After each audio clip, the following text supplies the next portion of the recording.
Today is Thursday, October 28th, 2021. Coming up on Roland Martin Unfiltered, streaming live on the Black Star Network. President Joe Biden lays out the framework for a $1.75 trillion Build Back Better plan. We'll break it down with black economists and progressives not happy about what is left out of what was initially a $3.5 trillion plan. The Department of Justice will pay the families of 9 black people murdered in a racist attack at Mother Emanuel in South Carolina by white supremacist Dylan Roof $88 million. We'll explain to you why that's the case. We'll be joined by one of the family members who lost 3 relatives in the massacre, as well as Associated Press reporter Meg Kinnard out of South Carolina. He spent 45 years in prison for murdering his wife. Today, he was found not guilty of the crime. Man, talk about a stunning story out of Ohio. The FDA and the CDC says you can get the Moderna booster if you got the Pfizer vaccine, but is it a good idea? We'll talk with a doctor about mixing and matching vaccines and if they make sense. In 1 year, more than 10 million people encounter a domestic violence situation. We'll talk to a woman who has turned her tragedy into triumph and now helps domestic violence survivors get their life back on track. Folks, it is time to bring the funk on Roland Martin Unfiltered, streaming live on the Black Star Network. Let's go. He's got it. Whatever the miss, he's on it. Whatever it is, he's got the scoop, the fact, the find. And when it breaks, he's right on time and it's rolling. Best believe he's knowing. Putting it down from sports to news to politics. With entertainment just for kicks, he's rolling. It's on go, roll, y'all. It's Roland Martin, rolling with Roland now. He's funk, he's fresh, he's real, the best, you know he's Roland Martin now.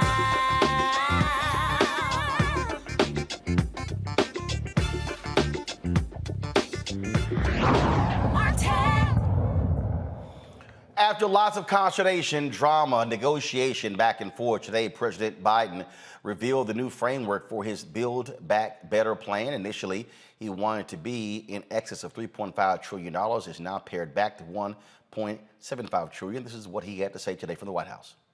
Pleased to announce that after months of tough and thoughtful negotiations, I know we have a historic economic framework.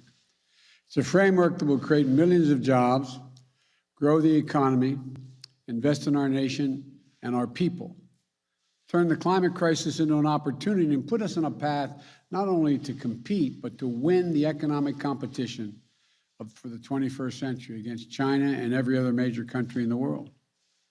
It's fiscally responsible. It's fully paid for. We spent hours and hours and hours over months and months working on this. No one got everything they wanted, including me. But that's what compromise is. That's consensus. And that's what I ran on. Well, he said it's what he ran on, but it's a lot that he ran on that's not actually in the proposal. Here's House Speaker Nancy Pelosi weighing in as well. for a long time now, if we had a framework that had our priorities spelled out clearly and agreed to, that added up to a top line, start with the priorities, and then added up to a top line, which was the limit. Priorities, I mentioned the top line, 1.75 approximately, and the commitment that we would have the same bill pass the House and the Senate. That's what we have now. That's what the president presented. And we won't have anything, regardless of whatever input we have in the bill, unless it is agreed to by the Senate. All right, folks, joining me now to break this all down, Christian Brody. She's a fellow of the Metropolitan Policy Program at the Brookings Institution, and well as Howard University economist, professor Dr. William Spriggs, also with the AFL-CIO. My panelist, Reese Colbert, founder of Black Women Views, Dr. Greg Carr, Department of Afro-American Studies at Howard University. We'll be joined later by Faraji Muhammad, radio and TV host. All right, Christian and William, I want to start with both of you because so let's walk through this because a lot of attention, a lot of focus has been focused on what the process, as opposed to what's actually in the bill. All right, so let's pull up the graphic here. And let's go line by line. Let's pull the graphic up, please, so I can see line by line. So child care and preschool. In this, and again, this is $1.75 trillion over the next 10 years. Child care and preschool, $400 billion. Home care, $150 billion. Child tax and earned income tax credits, $200 billion. Clean energy and climate investment, $555 billion. ACA credits, including in uncovered states, America with Affordable Care Act, $35 billion. Medicare hearing, $150 billion. Housing, our higher ed and workforce, equity and other investment. And so you're seeing that. So, Bill, starting with you, progressives wanted a lot more. They didn't get it. But your overall assessment of this $1.75 10-year trillion plan. You're right. A lot was left on the cutting board, but let's start with the positives of what is there. And as you started with the top line, $400 billion being invested in child care and preschool. This is the gap that Black families face harder than other families because Black women have the highest labor force participation rates. Our children start off behind before they get to school, mostly behind this problem of pre-K. And this makes sure that every child will have access to quality pre-K education. This is vital. And because we're the workers in that industry, it's going to assure that we're going to get fair wages for the people who work in that industry, as well as making sure that we can solve what's called the sandwich generation. These are older Black women, some who are taking care of grandchildren, but then turning around and taking care of their elder parents. And so adding money to home care so that the elderly can be cared for in their homes, this is beyond the affordability of most Black families. This is going to drastically help Black women where they've not been helped before, and in so doing, help the American economy because we have to get women's labor force participation back up and to make permanent the refundability of the child tax credit. This is really important. Before, the child tax credit did not reach low-income families. A large share of Black children, over half of them, are in households where they get the earned income tax credit, but they weren't getting the child tax credit. And so now they're going to get the child tax credit, and it will always be delivered monthly.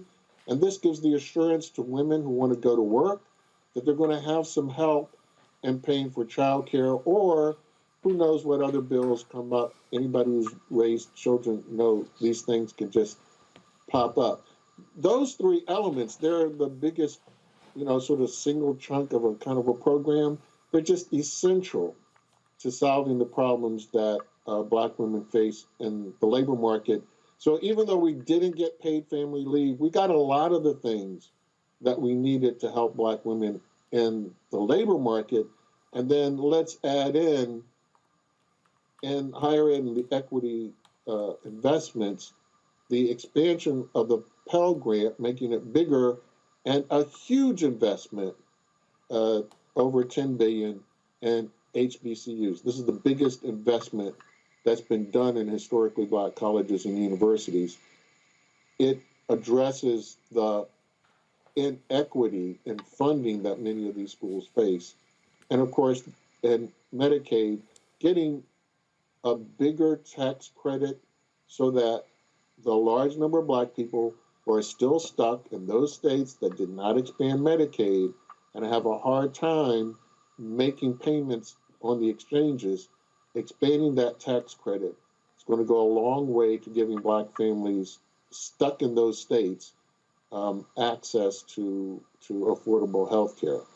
So didn't get everything, but there's an awful lot there that's very important, and making that child tax credit permanent, the refundability of it permanent, to me personally, that's better than a baby bond. Don't tell me you're going to give me $1,000 when I'm 18. The problem is I can't get to 18 because my parents run out of money at the end of this month. It's important that we give every American child an equal footing and give their family an equal opportunity. And this gives that same amount to every American child, that opportunity for their parents to have unmet needs. And everybody who has a child knows every month there's some other surprise that pops up that you're going to need that money for. Christian, I saw, it's interesting that, again, process. There was a poll that said that 10% of the people didn't even know what, only 10% of the people knew what the hell was even in this bill, because political reporters don't actually focus on that. Going through this, for you, what stands out, what jumps out? Is this a good bill? I'm hearing some progressives saying absolutely not, hold the line, vote against this bill. Your assessment?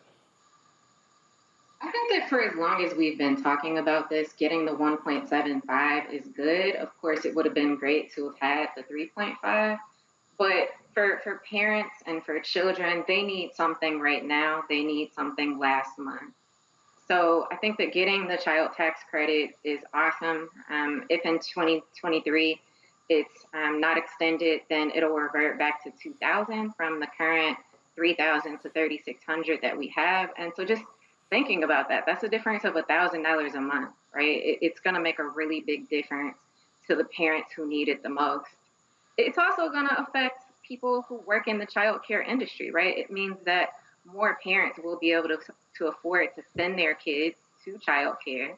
Those child care centers can then afford to pay the workers who, again, are, as Dr. Spriggs said, a lot of them are low-income Black and Latino women. So it means that Black and Latino women can go to work. They can also work in that field and know that they're going to have an income because kids are going to be there. I am disappointed, though, in the paid family leave, though. Of course, everybody knows we're one of the only industrialized countries, or countries, period, that does not have that leave. And originally, the Democrats wanted 12 weeks. It came down to 3 to 4. It's disappointing to not have any paid leave. I was hoping that that was something that could be agreed upon, and hopefully it will in the future. On that particular point there, this time sequence was put together. Kirsten Gillibrand, the senator from New York, waited on the floor to press Senator Joe Manchin on this very issue. Go to my computer, please. So if you see, I want to show you. You see her right there in the white. If you go to the top of the screen, you see her there in the white, sitting right next to the desk. Just watch this. This was about a 10-minute. She literally waited on the floor for Manchin to come in because she wanted to challenge him and demand a paid family leave. And so this is, you see her, she's sitting there, she's waiting for him to come on. She was not going to leave the floor. She wanted to directly press him on it. Shortly, you're going to see Manchin come in, and she's going to make a beeline for him to certainly press him on this. She and others were not happy at all that family leave was removed. It initially was struck from 12 weeks to 4 weeks, and all of a sudden it was 0. And like I said, she and others, so you see she's there talking with Senators Patty Murray and Senator Elizabeth Warren as they're basically laying in wait for Senator Joe Manchin. And then you're going to see Manchin walk in, and she's going to make it go right up to him to press him on this. So she's waiting. Then all of a sudden, boom. Okay, boom. She's like following him all on the floor. Reese. The thing here is here, and it was Manchin was the key vote. It was him and Sinema sitting there holding out, and here's a man representing one of the brokest, whitest states in America, and he fighting against things that absolutely and directly could help his constituents. He didn't care, but Democrats needed all 50 votes because not one Republican would vote for this bill. His constituents. Go ahead. Senator Manchin's constituents aren't the citizens of West Virginia. They are the wealthy and the coal miner and the coal industry. And he doesn't give a damn about what Kristen Gillibrand has to say or anybody else. But I absolutely applaud her effort. That's the kind of effort that I want to see from Chuck Schumer, Senate Majority Leader Chuck Schumer. And I think it's important that at least pressure was put on him. But unfortunately, he just doesn't care. But I think it's important, as you said, Roland, only 10% of the people even knew what was in the bill. So to the extent that those of us who follow the process, who follow the sausage making, might be a little bit disappointed at some things being left out, most people didn't even know what was in there in order to be disappointed about a specific provision being left out. And so if you go on today as a starting point, if the Democrats really start pushing this message and selling what's in the bill, which is a lot of transformative things are in the bill. I was fully prepared to be disappointed and gripe about the framework that was laid out. But when I started reading the details, I said, this is pretty damn good.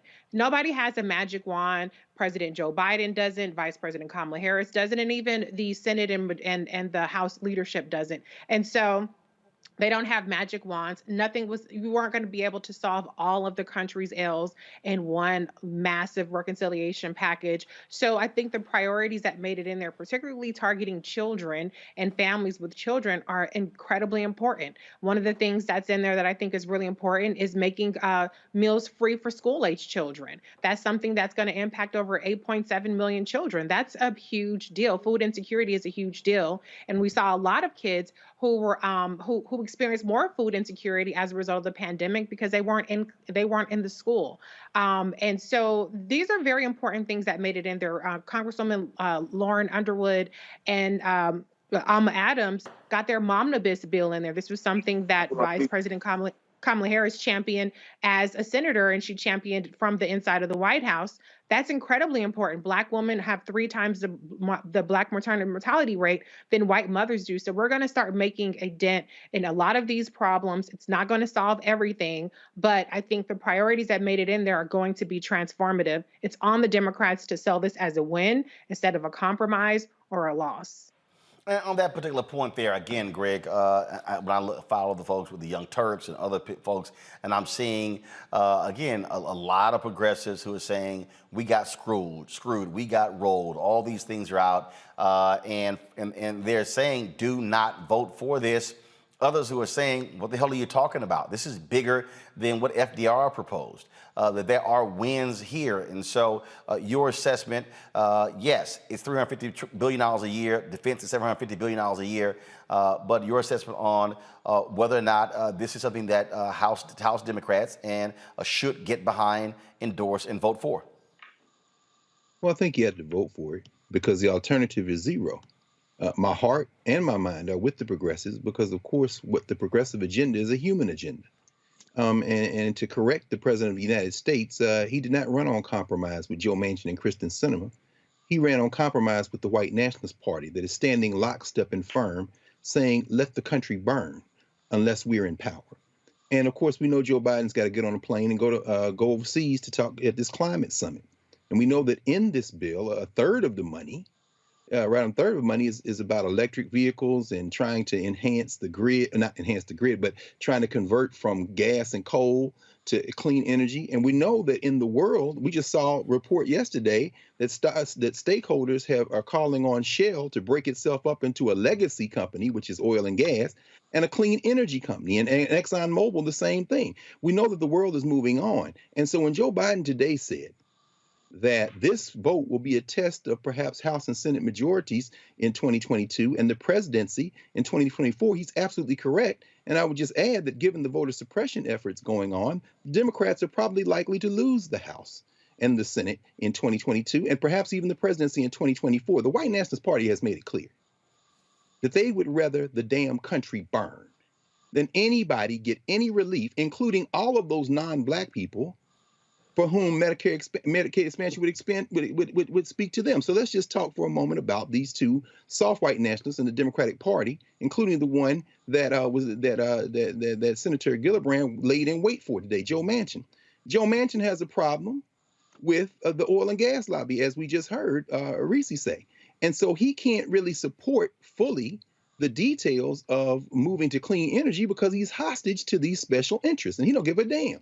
Now, that's important to understand because what we've seen, this is really an outline of a budget bill. It's an outline of a bill. It isn't, the details haven't been worked out. There's a front page article in the New York Times today saying that they're trying to literally rewrite the tax code, years of work in days, to find the money to fund this bill. And let's not forget that there's also a $1 trillion bill, infrastructure bill, that has already passed the Senate. And so finally, the progressives, who I am with 150% on principle, have to make a decision to understand that this might be the last time in the foreseeable future that the people in this country will get relief from those who are either hostage to white nationalism and or special interests, because the foreseeable future, the road is going to be very rocky.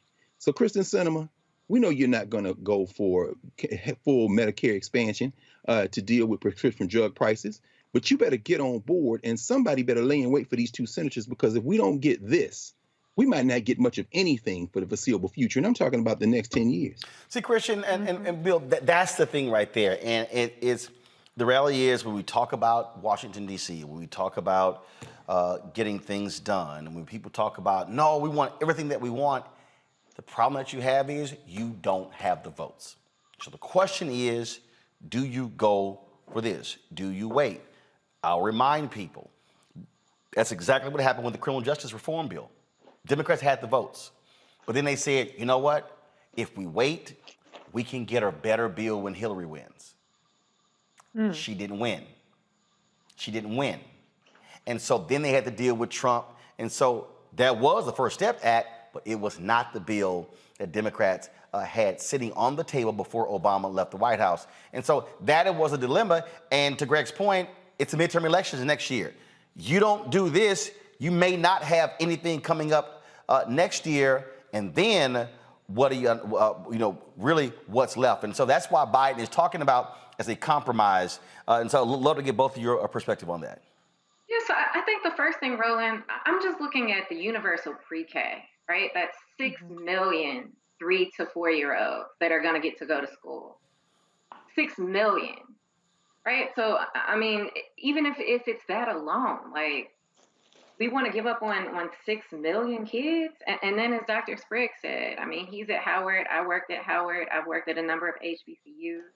The Pell Grant, that investment, increasing that, helps not just HBCU students, not just Black students, but low-income students overall, helps them be able to go to school. Of course, it would have been great to have had free community college, but it's like we don't want to cut off our noses to spite our faces.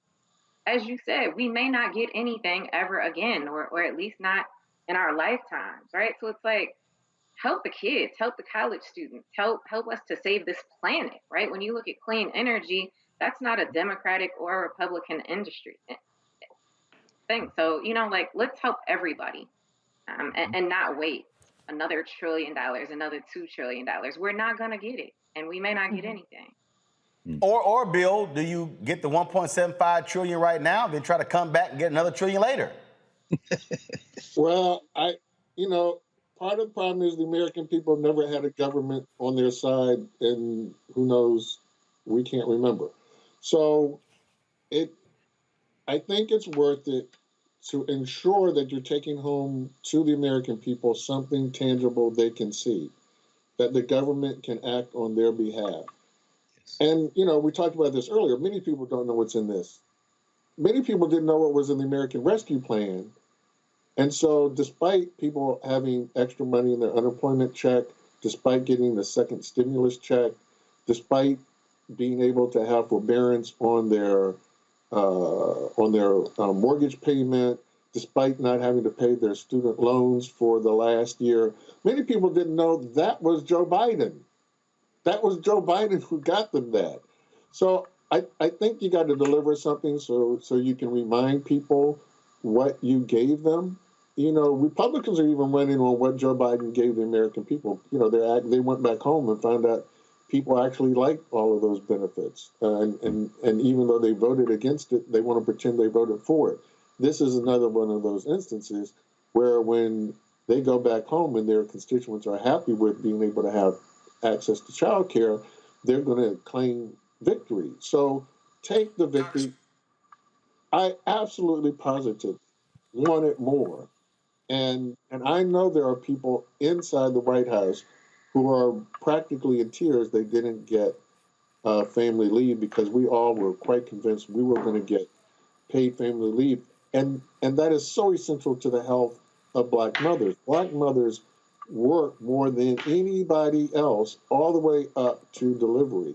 That's part of the reason that, you know, we have these disparities in maternal health.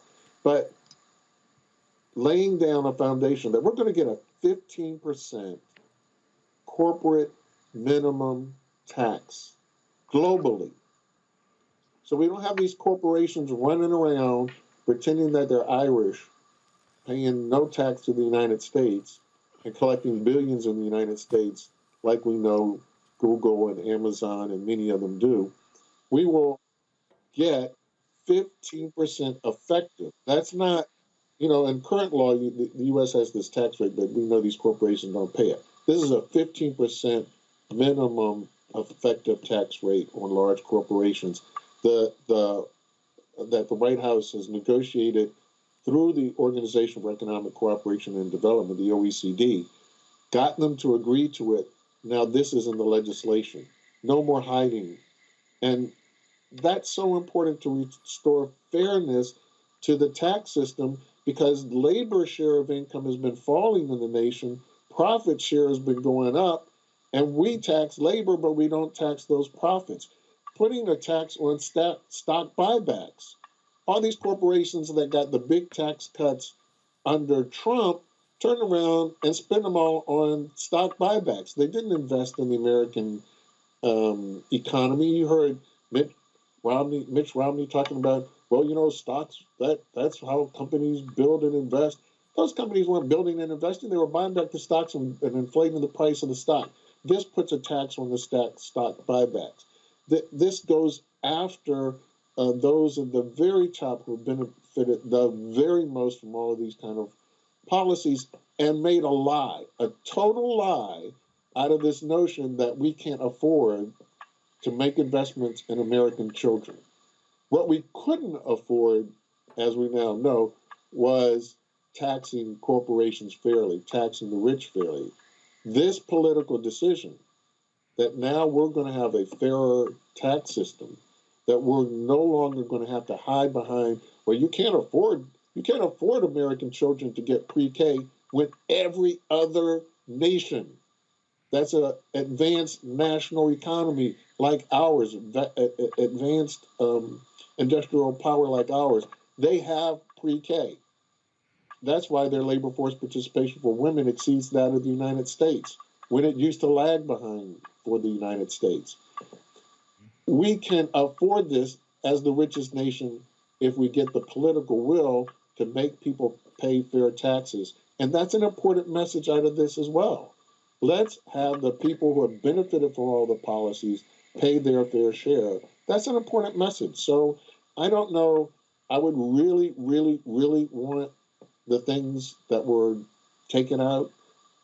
But if I get taxing at a fair rate with corporations, putting in principle that, yes, people at the very high end can get to pay taxes the way they used to in the 1980s, under Ronald Reagan, that we can return to that level of taxation.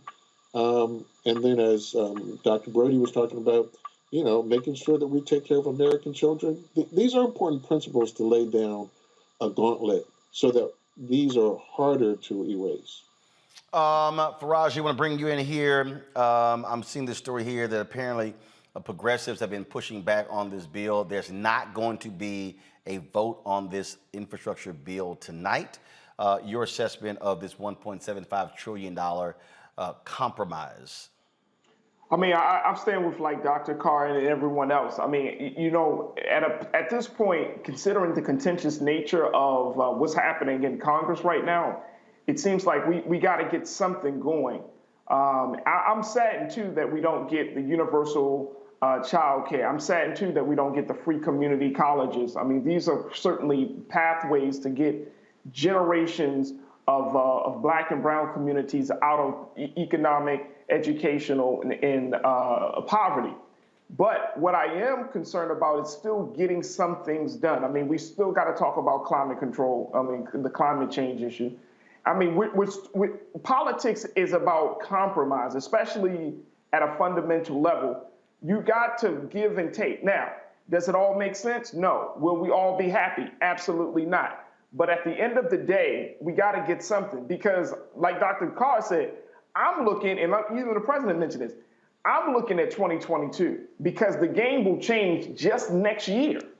Just next year. I mean, we're in October right now, so come 2022, things are going to change, and you don't want to be left on trying to be in a place of like, well, no, we're going to try to get all of it. And then come 2022, if things change, the dynamics of power change, then you won't have none of it. And at this point, we just got to look at, okay, what can we get? Now, can we come back to the table? I think we can, Brother Roland. I think we can come back to the table. If Democrats show up, if folks vote their good conscience in 2022, getting state lawmakers and all of those folks into the right places, we can possibly come back and have another conversation about another bill. I mean, we did it with the stimulus. We had trillions of dollars coming out to the American people in a very short period of time.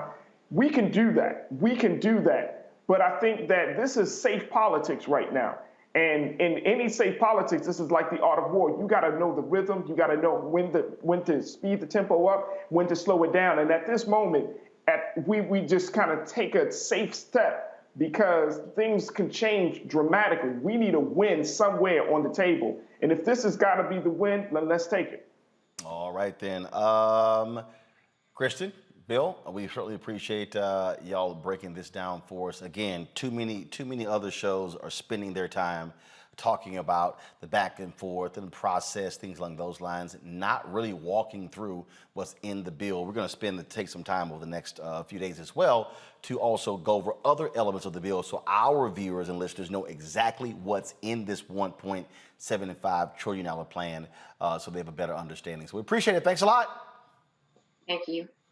All right, folks, got to go to a break. We come back. We're going to talk more news. Today, Black women protested, kept the pressure up when it comes to ending the filibuster. We'll have that for you. How university students held a Zoom news conference. We live streamed that as well, giving their latest concerns what's happening on that campus, and a huge settlement with the families of the people involved who were killed at Mother Emanuel by the white supremacist Dylan Roof. We'll tell you what that was all about and hear from one of those family members. That's next on Roland Martin Unfiltered, broadcasting live on the Black Star Network.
Betty is saving big holiday shopping at Amazon. So now, she's free to become Bear Hug Betty. Settle in, kids. You'll be there a while. Ooh, where you going?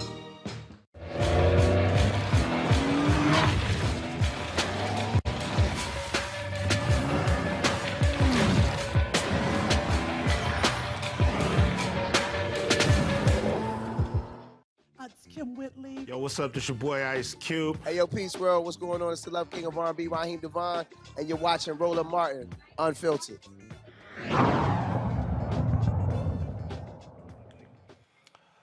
Many of us, of course, were shocked and stunned, still are, when 9 African Americans were gunned down in Mother Emanuel by white supremacist Dylan Roof. Folks, it was shocking and stunning, but he should never have been able to access a gun. That's the basis of a settlement announced today by the families in the Department of Justice. There was a news conference on the steps of the DOJ. This is what was said this morning. Every day.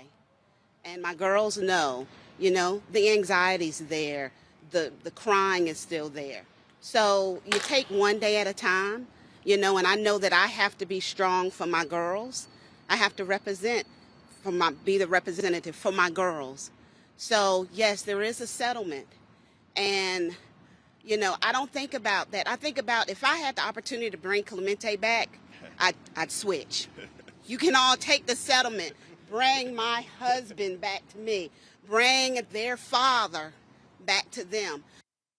No amount of compensation will ever replace my father's life, but through the help and the opportunities that the government and the people standing behind me have provided, it allows me and my sister to have the opportunity to make sure that we're doing everything we can to make sure that my father's legacy doesn't go away. To make sure that we are doing everything we can with the rest of our lives, living to our fullest potential, and making sure that his legacy stays uplifted. They accuse the FBI of negligence when it allowed a licensed firearms dealer to sell a gun to Dylan Roof. Families will receive anywhere between $5 million to $7.5 million each. Roof, of course, is now on death row. Joining me right now is Meg Kennard. She is a reporter with the Associated Press. Meg, glad to have you here. And of course, glad to have you back as you've been battling breast cancer. And glad to hear about your latest results. It was good news that we shared with our viewers last week. Hey, Roland, it's really good to be with you. And thank you so much to the fam out there for all the support, all the prayers, lifting me up through this whole journey. It's been a long one. There's more work to be done, but I'm feeling really good. And I appreciate all of y'all so much. All right, then. Let's talk about this here. This is certainly significant. A lot of folks not knowing the details here of the role that, again, the failure, the loophole Congressman Clyburn is always talking about allowed Dylan Roof to be able to access this gun that killed 9 at Mother Emanuel. Yeah, that was the whole crux of these lawsuits from Jennifer Pinckney, Senator Pinckney's widow, as well as some other claimants here, some survivors and families of those slain, is that Dylan Roof shouldn't have ever been able to purchase this gun. He went in and he had been arrested several months earlier on a drug charge. And that charge didn't show up when the background check was being run on him. There was an error in the system. The wrong law enforcement agency's data was pulled. And 3 days later, after the waiting period for a handgun purchase, Dylan Roof went back and was able to walk out with the handgun that he then took down to Mother Emanuel. That is something that even at the time, officials at the FBI, including then Director Jim Comey, talked about, that shouldn't have happened. And there were some mistakes made here. So that's what was going on in all of these lawsuits from Jennifer Pinckney and others.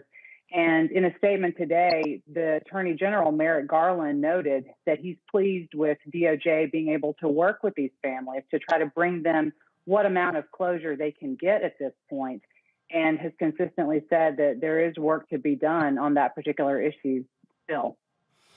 It's one of those things that when we talk about these loopholes, when we talk about how the NRA and others do all they can to ensure folks have easy access to guns, that's one of the fundamental problems that we're talking about here in dealing with, and really how what's the end result. You got 9 folks who are dead. That's right. Unfortunately, this is just one of the most glaring examples of what Congressman Clyburn and plenty of other lawmakers at all different levels of government have talked about, that these sorts of things shouldn't be allowed. I was up in D.C. Earlier today and meeting with some of the attorneys for the families and also one of Senator Pinckney's daughters, Eliana, the one whose clip you just showed there. And with them, one of the things that we were talking about is the fact that there still does remain a lot of work to be done on these issues. It keeps coming up legislatively. And sometimes, unfortunately, as we saw with the Confederate flag situation here in South Carolina, right after the slayings, it does take one of those big moments for there to be action taken, for there to be changes that are actually made.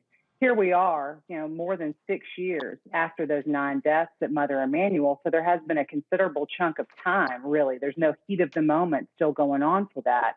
But the argument is still very much there. And this very unfortunate, sad situation continues to be the one that is mentioned over and over when lawmakers and legislators are discussing this. And I can guarantee you that the attorneys involved in this case, one of whom is a state lawmaker, State Senator Gerald Malloy, he's going to continue to remind folks, especially in the Senate chamber here in South Carolina, of their colleague, Senator Pinckney, who was killed, his best friend, his roommate. He's always been their family lawyer. And so he'll continue to bring up the 9 as evidence that something still needs to change on that front. Mayor Kennard, Associated Press, we certainly appreciate it. Thanks a lot. Thank you, Roland. Good to see you. Likewise. All right, folks, let's now turn to Reverend Sharon Risher. Her mother and 2 cousins died in that massacre at Mother Emanuel. She joins us now as well. Reverend, glad to have you here. Sorry under these circumstances. Talk about how this settlement came about, how people focus on the money, $88 million, but the reality is it's still loss of life. Well, Roland, soon after that horrific night in Charleston at that church, a couple of months later, in really understanding what had happened and putting evidence and things together, we realized that there was there were big errors that were made, and those errors needed to be addressed, because if Dylan Roof had not been able to get that gun and had really gone through the background check properly, then maybe they might not have been dead. But it's been a long haul with this lawsuit. It's been nothing. It's just been hard. It had been dismissed. The court said that we didn't have a case. We appealed, and those judges said we did. And, our government, they are not about just giving away money. So that money that happened today, yes, we are grateful beyond grateful. But those 9 people and those survivors in that church has gone through pure hell, and for the DOJ to finally acknowledge that white supremacy and racism is abound, and that they are trying to make some kind of step in saying that we are listening. But it's been long and hard. And no amount of money could bring my mother back. Reverend Pinckney surely was a South Carolina senator and all, but, Senator Pinckney was not the only person that died in that church. Well, and that's the thing is for so many people, there are a lot of people who talked about this immediate rush towards forgiveness, compassion. But what this is also about is changing the law. So Yes. Another family doesn't have to go through this if it occurs again. I've spent so much time with the grassroots organization, Moms Demand Action, to get this Charleston loophole passed. From my understanding from a congresswoman that I'm very close to, she had said that You know, she don't think that the Charleston loophole will ever move from where it is. We're wanting the Charleston loophole, the law to be changed. That will show America that we really are trying to do something about the systematic racism that occurs in our system that would allow anybody to buy a gun and those days be extended so that background check can be completed as it should be and not a botched job like it happened with my family. What do you want those who are watching and listening to do when it comes to that Charleston loophole? What kind of action do you want the public to be engaged in? I want the public to be engaged in making phone calls to their senators, writing postcards, signing petitions, getting on board on a volunteer group that their main job is to get gun legislation through. Like Mom's Demand is one that I'm very familiar with. You know, you could sit in your chair and use your iPhone and make calls and send letters by email to your legislative people in your state. It is still difficult to fathom, Reverend Richard, what took place on that day for you and others who were directly impacted. There's no doubt no day goes by where you don't think about those loved ones who had to suffer the way they did in that church basement at Bible study. We appreciate you coming on the show, Thank you. And we're going to certainly keep pushing the issue as well, because we want to make sure that we don't have to talk to another family member who loses someone as a result of this loophole. Thank you so much, Roland, for having me again. I appreciate you, and for all of the listeners out there, just know with gun violence, it could be you. It could be you. We can't stand by and let the lax gun laws continue to happen. Thank you so much, Roland. Thank you so very much. One of my panel, Greg, Reese, and Faraji. This is it's a big settlement, but the law still has to be dealt with. And Republicans, for all of the talk, for all of the thoughts and prayers, for all of those things, they still did not want to end this loophole. Some Democrats too. Yeah. When they're not going to. They're white nationalists. I mean, you know, I don't want to reduce it to that because there are other things in play, but let's be very clear.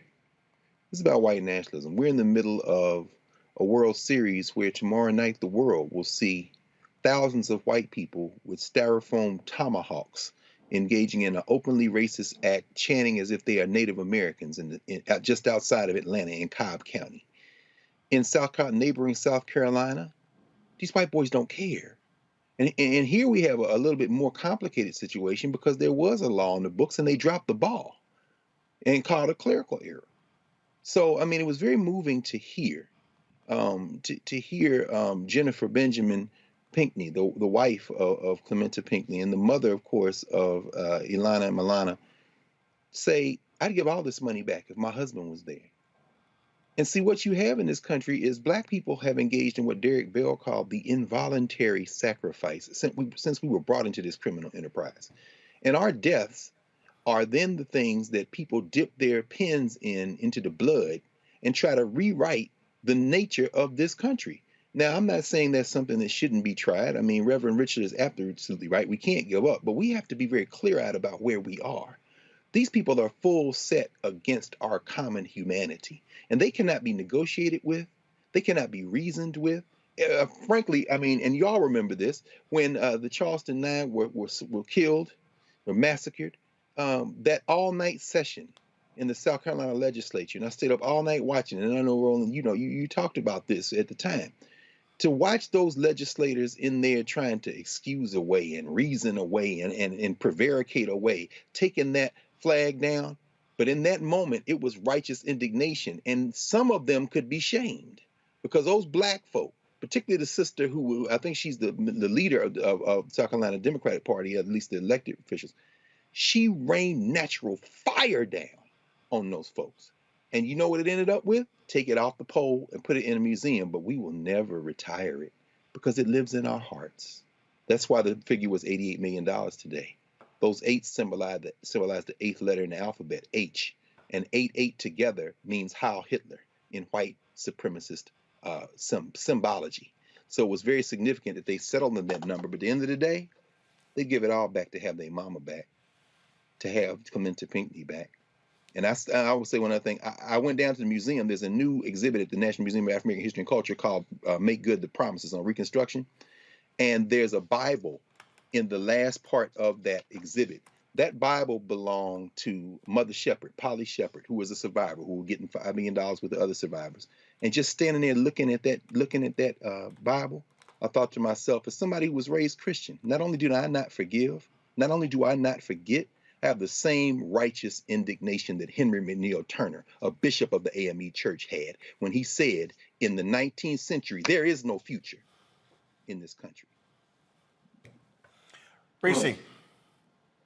Yeah, it's always impossible to improve upon anything that Dr. Carr says. I mean, I don't think that you can put a price tag on what was lost, a measure of what was lost on that day, what was taken, actually, to be more accurate.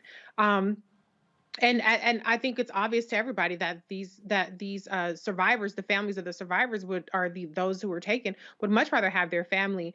But unfortunately, the only thing that people, especially particularly, politicians seem to take notice of is money. If there's no penalty, if there's no financial incentive or disincentive involved, then nothing happens, nothing comes of it. So I hope to the extent that this settlement makes these politicians and elected officials take notice, to the extent that it makes the FBI do its job the next time, and people actually enforce the laws that were on the book.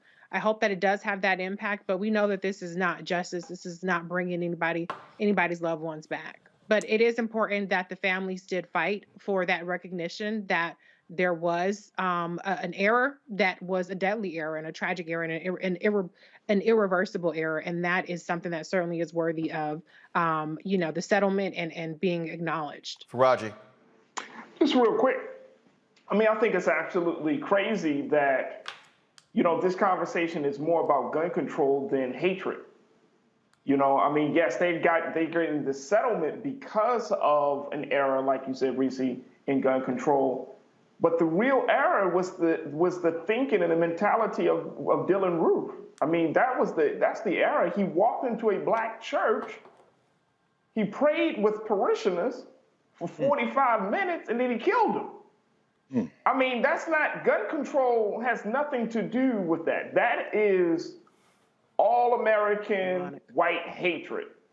And, to see that they're getting a few $1 million for for a situation related to, background checks versus it leaves the conversation about race in this country unanswered, Dr. Carr. That's the part I'm getting to. It doesn't get to the crux of the matter is this dude was a white nationalist. He was racist as hell. And the whole gun control thing, it just seems to me to kind of gloss over the fact that we are in, 6 years ago, we are still dealing with racism as blatant as this situation. Let's not forget the fact that they gave him a burger after the situation, after he was arrested. I mean, I can't wrap my mind around it. My heart's still pained for the 9 families and all of the victims of this situation. But we cannot let it loose that white supremacy, racism is still alive and well in America, and that it can happen anywhere. And I would say that's why it's important that even in the churches, I mean, in the Nation of Islam, everybody we got security. You want to talk about gun control? Do security in the churches. Do security in the churches. Like have the men make sure that they provide the security. Have the women provide the security. I mean, that's where we are at this point. Mm-hmm. That's right. Got to go to a break, folks. We come back. We're going to talk about Moderna, Pfizer. Can you mix vaccine and booster shot? We'll talk with a black doctor who will break that down for us. That is next. Roland Martin Unfiltered right here on the Black Star Network.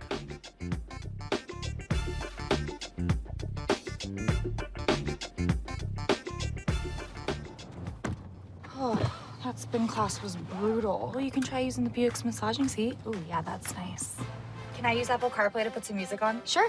It's wireless. Pick something we all like. Okay, hold on. What's your Buick's Wi-Fi password? Buick Envision 2021. Oh, you should pick something stronger. That's really predictable. That's a really tight spot. Don't worry. I used to hate parallel parking. Me too. Hey.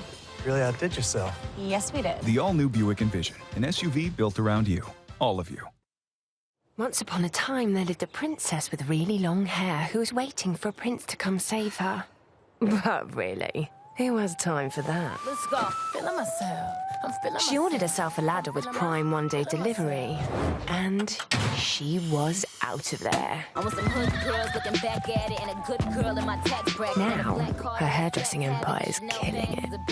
And the prince? Well, who cares? Prime changes everything.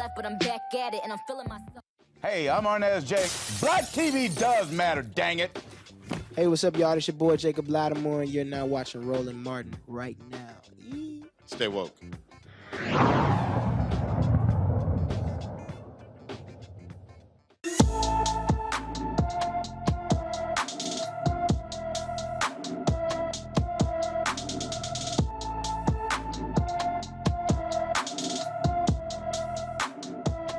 16-year-old Zion Webb Gardner was last seen on September 15, 2021 in Chicago. She is described as standing 5 feet 6 inches, weighing 143 pounds, with black hair and brown eyes. She has a piercing on the left side of her nose.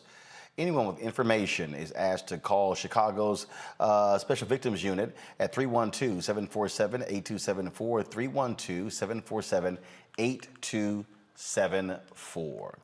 All right, folks, COVID has impacted us in a great way over the last 18 months. The vaccine has been widespread. People are still taking that now. Of course, you have the booster shots. Now, you got three different vaccines, really. You've got Pfizer, Moderna, and Johnson & Johnson.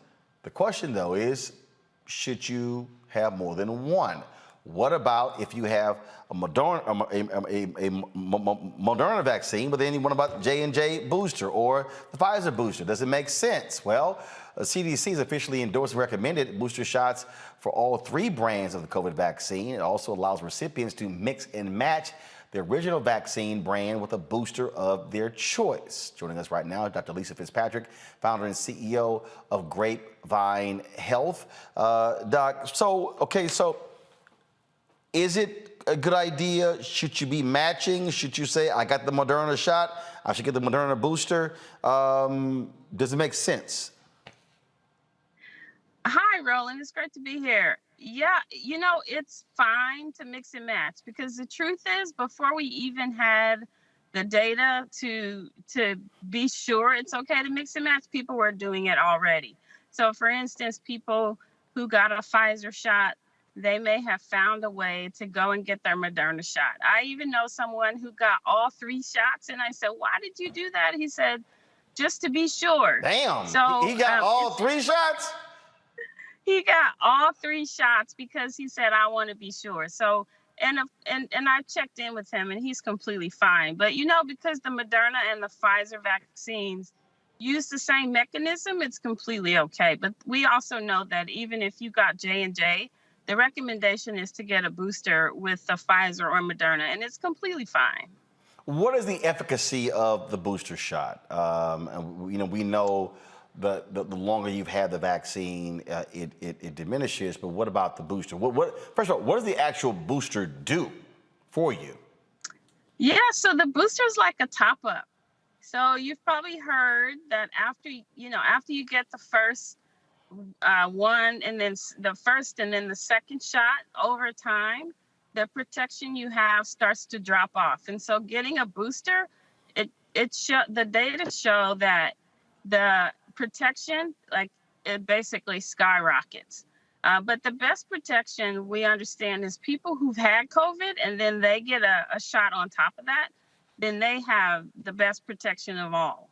So if you've already had COVID, you just need one shot. But if you're fully vaccinated and it's been several months, then you should get the booster because it's going to increase your protection, even though your protection had started to drop. So I got the Moderna shot in April. So what you're saying is that if I'm eligible for the booster, and actually before I go to that question, who's eligible for the booster shot? Is it folks 65 and older, or is it anybody? Yeah, that's such a great question. I know there's a lot of confusion about who should get the booster, but unquestionably, people who have chronic health conditions, older people. So think about anybody who you would be concerned if they got COVID, they might end up in the hospital in the ICU on a ventilator, or even dying from the vaccine. And so we've known for this last year and a half or more that the people who tend to be at higher risk are those folks who have diabetes, heart disease, our seniors, people with chronic health conditions. So Colin Powell's a good example. People are saying, why should I get vaccinated? Colin Powell got vaccinated, but he had a condition, a blood cancer, that meant his body could not respond to the vaccine like, someone who didn't have cancer, right? So it's really the same groups of people that we have been concerned about all along. What do you say to those folks who still won't take the vaccine, who say, sorry, not going to do it for any number of reasons? What do you say to them? Yeah, this is what I do just about every day. We were just in Mobile, Alabama, and Baton Rouge, Louisiana last week talking to people on the street about this. And we just have to accept that there are some people who will never get vaccinated. But what we have to do is find those people who are on the fence and they need their questions answered, because a lot of these questions are legitimate. And this is very confusing stuff. So if we answer their questions and support them to get vaccinated, they will. But, for those people who they're dug in, they don't want to get vaccinated, then the best we can do is ask them to do their part, which is wear a mask, social distance, make sure you get tested if you have symptoms. Because remember, Roland, we can prevent the spread of coronavirus. And we forget that because we're talking about vaccines and boosters. But we have to find people who have COVID-19 and practice prevention so they don't continue to spread it to other people. And that's still just as relevant as it was in 2020. Questions from my panelists. Reese, you first. Hi, Dr. Fitzpatrick. I asked this on Twitter, but I would like for you to answer it so that the audience can hear. What is your position, or do you have any data about pregnant women getting the booster shot? I know that it's been shown that the vaccine is safe for pregnant women, but that's 2 doses, or even the Johnson & Johnson 1 dose. What is your position on a pregnant woman if they're outside of that 6-month window, or if they were vaccinated with Johnson & Johnson getting a booster shot?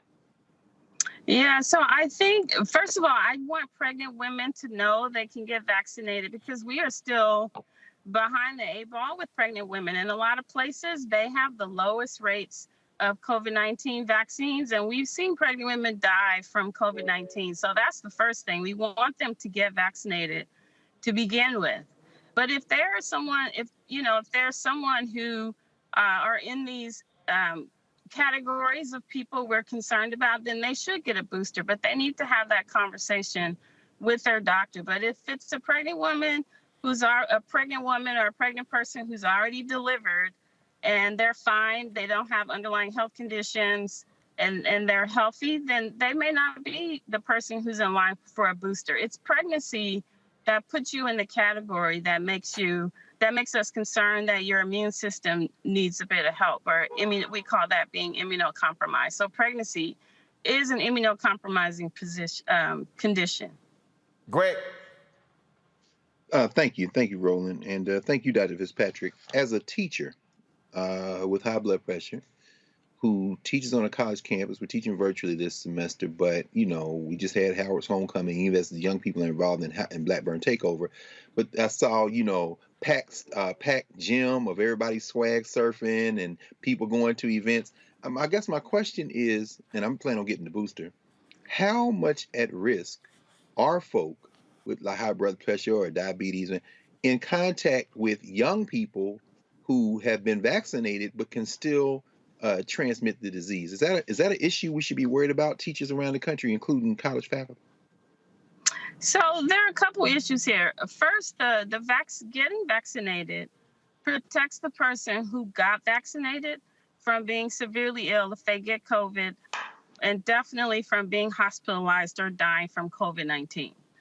The vaccine will also reduce the likelihood that you could transmit it to someone else, simply because if you come in contact with the vaccine or with the virus as a vaccinated person, once your body recognizes you've come in contact with COVID, it goes to work shutting down the factory so the virus is not copying itself, which means if you don't have a lot of virus around, you're less likely to give it to someone else. So I think students who are vaccinated, even if they come in contact with a teacher or anyone else, I'm not concerned that they're going to have a severe case of COVID, but I still think it's really important for folks to get vaccinated if they're going to be in the classroom, whether they're teaching or learning, because it's our best protection. But the second issue about transmission, as I was saying, we have to pay attention to whether or not we have symptoms of COVID. So remember in the beginning, we were obsessing about fever, cough, and chills or shortness of breath.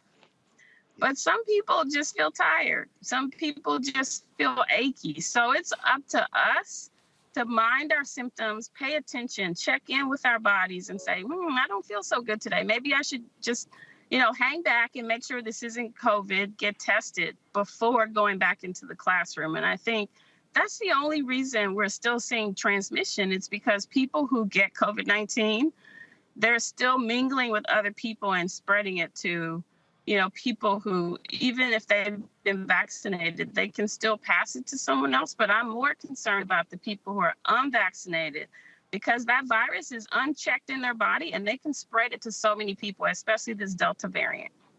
Roger? Thank you, Doc. Yeah, Doc, thank you so much for being with us tonight. I'm wondering, you mentioned that the vaccines like Moderna and I think Pfizer, they have some of the same elements, but given the fact that people are going to be mixing and matching, doesn't that open the door for many scenarios to happen where, since all of these vaccines they contain some core parts, but then there's still some other elements which make each one of them pretty different. With the mixing and matching, doesn't that open the door for different outcomes that could affect a person's body differently based upon that situation? No, I'm not concerned about that. So all of these vaccines are actually pretty good at teaching your body how to respond and protect you from getting COVID-19. So we've heard a lot about these breakthrough infections for all the vaccines. But the truth is, people who have breakthrough infections, it's rare for them to die or be hospitalized.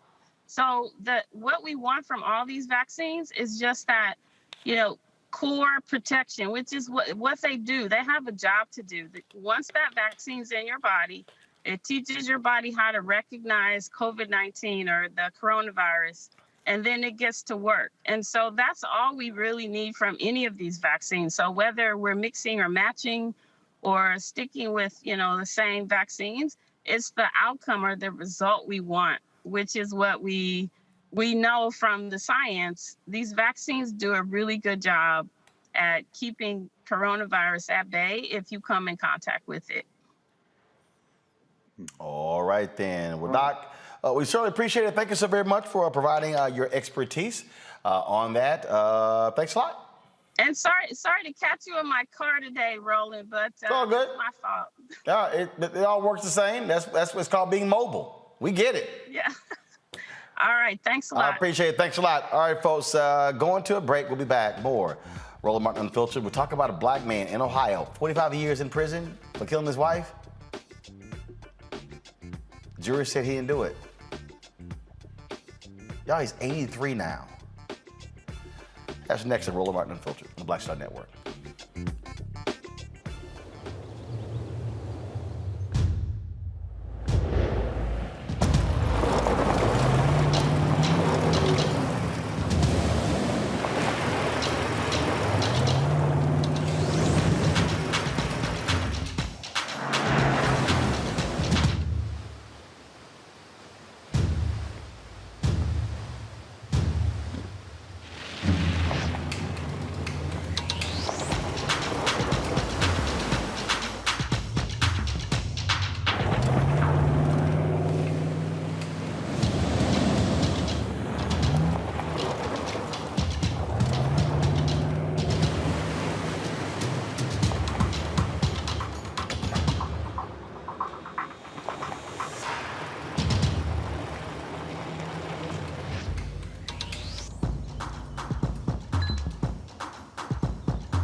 Maureen is saving big holiday shopping at Amazon, so now she's free to become Maureen the Merrier. Food is her love language, and she really loves her grandson. Like, really loves. Hi, I'm Gavin Houston. Hey, what's up, y'all? It's your boy Jacob Lattimore, and you're now watching Roland Martin right now. Eee.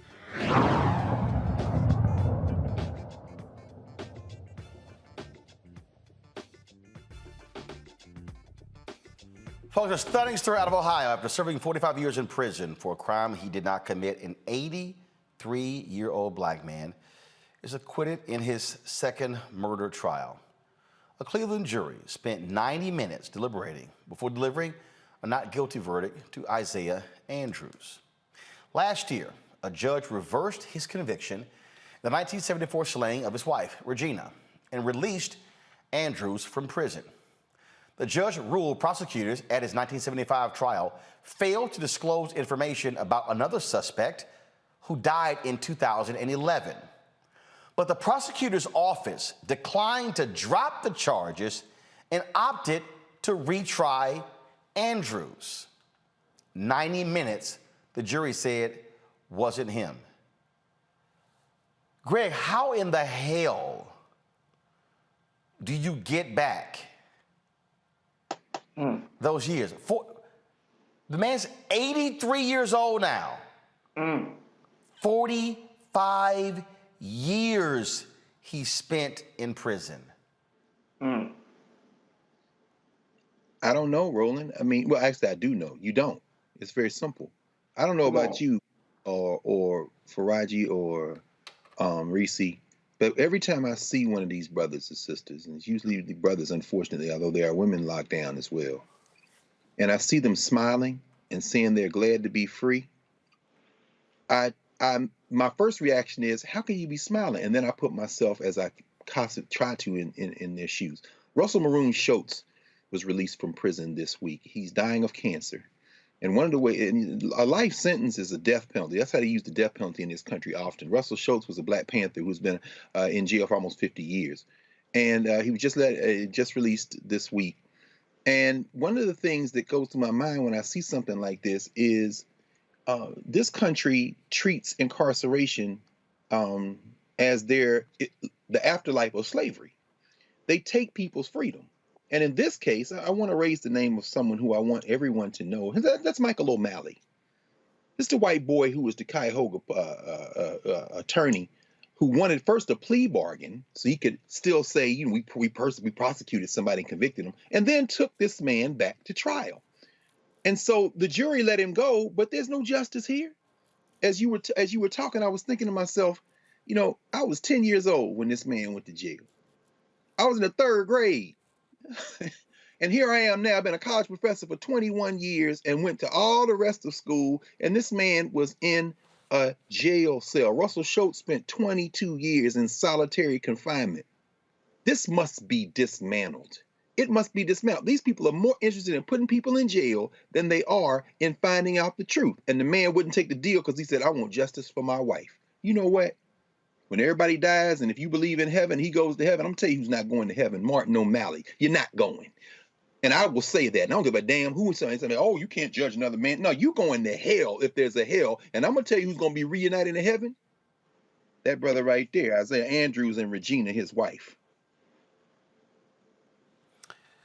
It is beyond sad to think about that, Faraji. Man goes in at 38 years old, gets out at 83. I mean, it's not just beyond sad, it's like a travesty. But again, you know, when we talk about cases like this, I mean, 45 years, like with all this technology, Brother Roland, you are a man about technology. With all of this innovation, it still takes a long time to get one black man some justice. And that's sad. That is sad. There's nothing to celebrate about this. Man lost, I mean, people live and die within 45 years. And I hope and pray that that this man lives enough time to enjoy some freedom. But you can never give that back to a man. I don't care how much money you pay him.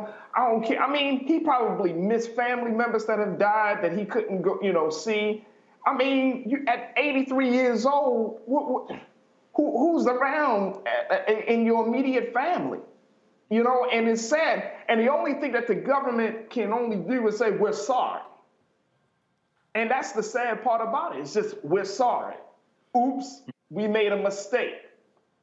Does the prosecutor go to jail? Do the people that said that he was responsible, do they go to jail? No, they probably dead. So, I mean, it's absolutely sad. And I'm glad our brother is out of prison. But I hope and pray that the God blesses him with long life to enjoy the fruits of freedom.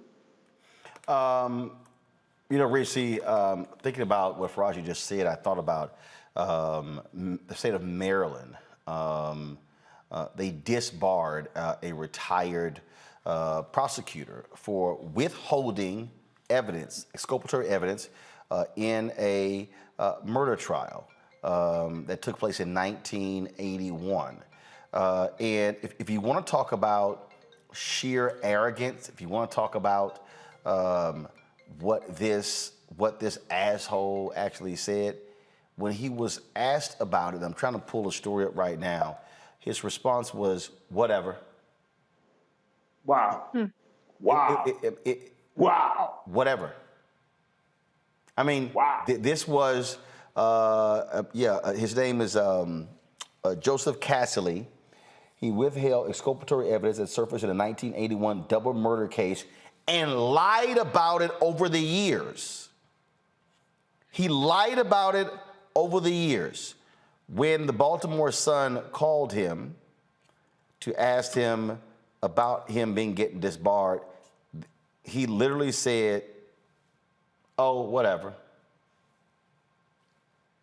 That's beyond appalling. But to Faraji's point, are they going to? Is the system going to say sorry? No, because it's working as designed.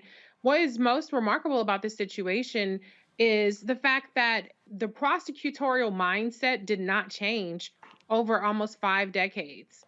This man was unjustly and falsely tried for a case and convicted for a case 45 years ago, and somebody in the 2020s decided that they're going to take up that cause again, despite the fact that exculpatory evidence was withheld.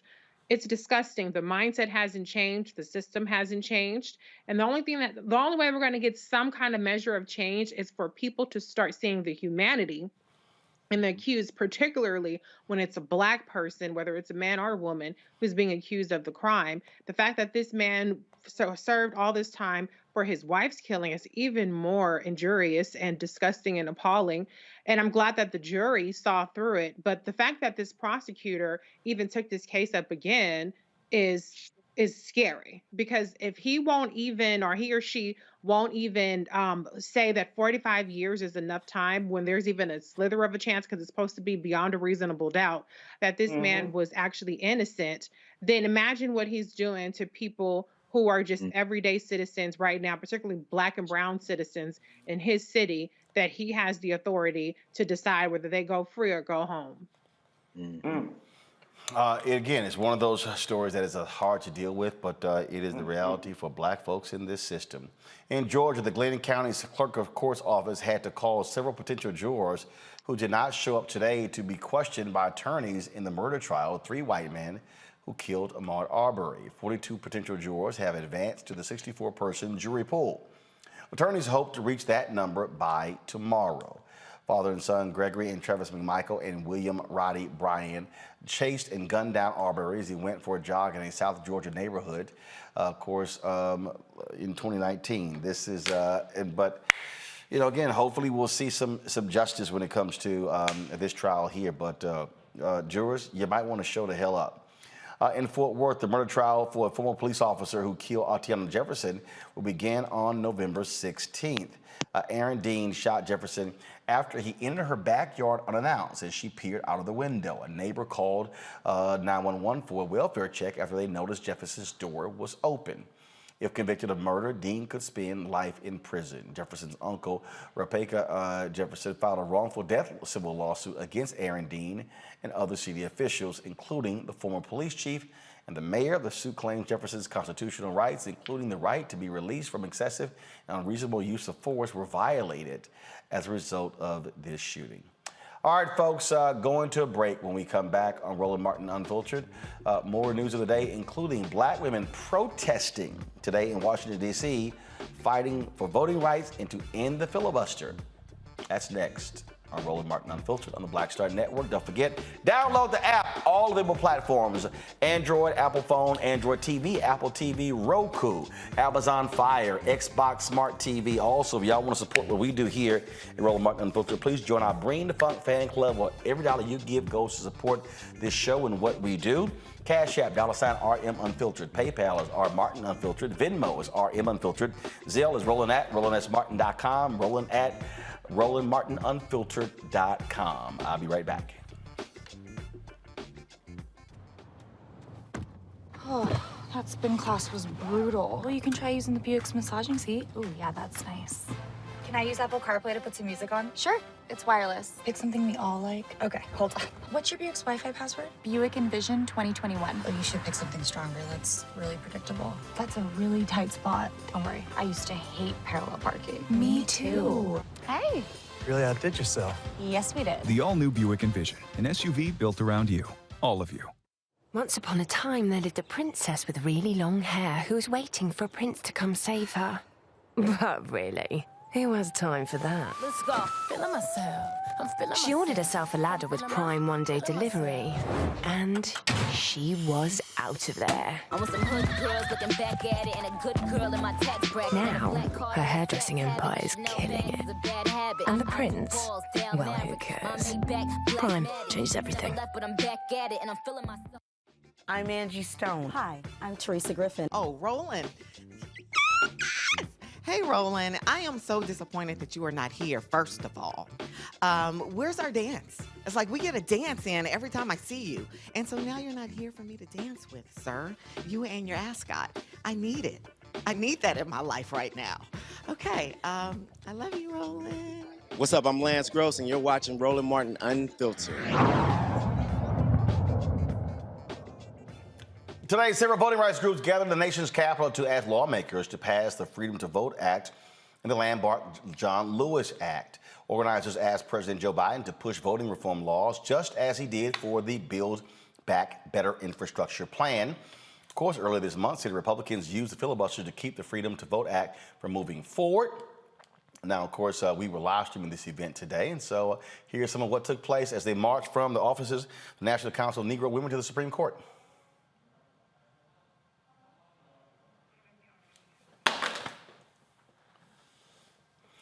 Must say, Reese, the black women certainly are out there making it plain that they're going to keep the pressure up. Per usual, black women saving democracy, or at least fighting for it. I'm interested to see what Dr. Carr has to say, because we know how he feels about this nation. But I always appreciate the activism and the tireless and selfless activism of black women, and black men are out there too. Shout out to them. You're showing Reverend Dr. Barber as well. But I think that hopefully we'll see with the passage at some point, hopefully it won't draw out too much longer, a shift to where the Voting Rights Act or the voting rights legislation that's in the Senate will get a fresher look, will get more of a full court press. I know that Vice President Kamala Harris has been doing a lot of advocacy on that, but I think that even more pressure from President Joe Biden, particularly the openness that he signaled in his last town hall to doing some reforms to the filibuster. I think if we do see a more of a push, we might get some measure of movement there. But I think that I think the person, to be honest, I think they should be really putting a lot more pressure on Chuck Schumer about this and at least doing something, whether it's the talking filibuster or some sort of reforms to the filibuster to kneecap it just a little bit. And so far, he's kind of gotten a free pass, in my opinion, on this. But shout out to Black women, as usual, being out there fighting for a very just cause. Greg?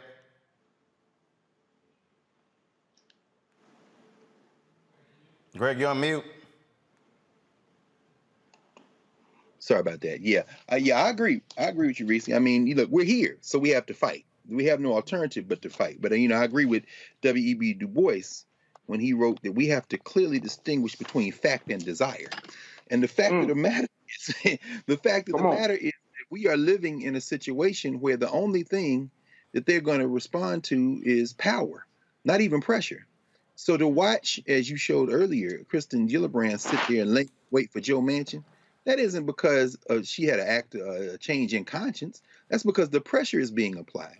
To look at Joe Manchin, the cosplay coal miner from West Virginia, whose state has consistently one of the lowest voter turnouts in the country, is to see that he must be broken by organizing, by doing what Melanie Campbell is doing out there, by doing what William Barber is there in support. In other words, go into there and invade West Virginia and go knock on all the doors and turn people around. No, we have to fight, but it does no good to fight in a situation where we're fighting on fantasy. I heard LaTosha Brown a couple of weeks ago, and you had a conversation with her, Roland, when she said, I'm going to fight as hard in the midterm elections as Joe Biden fights to get this legislation passed right now. Now, hell, at that point, I'm listening to somebody who has reached the limits of her tolerance. But I'm also looking at somebody who understands that if we don't go out and exercise this right to vote, even if no legislation passes, we are going to be the ones that suffer more than anybody else. Joe Biden going to be okay. So I guess what I'm saying is, at the end of the day, there is no choice but to fight. And so not only must we support these sisters, not only must we support these movements, we have to join them and overwhelm these folk. Not, as Martin Luther King would say, with our capacity to love, but with our capacity to exercise the simple art of self-defense. That's why we're in the street. Not because we love America so much, but because we know that if we're not in the streets, we'll be the first ones in front of the firing squad. Faraji. Martha Jones, who is a legal and cultural historian here at Johns Hopkins University, she wrote a book called Vanguard. And one of the big things that she said in her book is she talks about the value and the importance of Black women, how Black women really served as the vanguard of democracy. Reese said, once again, Black women are saving democracy. But she said that Black women should be honored as being among the founders of democracy to the degree which they are alone for most of our history in insisting, promoting, working toward an ideal that says no racism, no sexism, and arbitrating political rights in the United States. So when we look at what was happening with our sisters today, they're continuing a tradition of mothers and grandmothers and aunts and sisters and just Black women who have always been on the forefront. But it is out of the struggle. If you look at how democracy is right now and the gains that we have made, the gains of democracy comes out of the pain and struggle of the oppressed. And so if we're talking about Black women being on the forefront, and Dr. Carr, you're absolutely right. Black women need to be supported. We all need to support it. But we got to understand that we're not just supporting some sisters.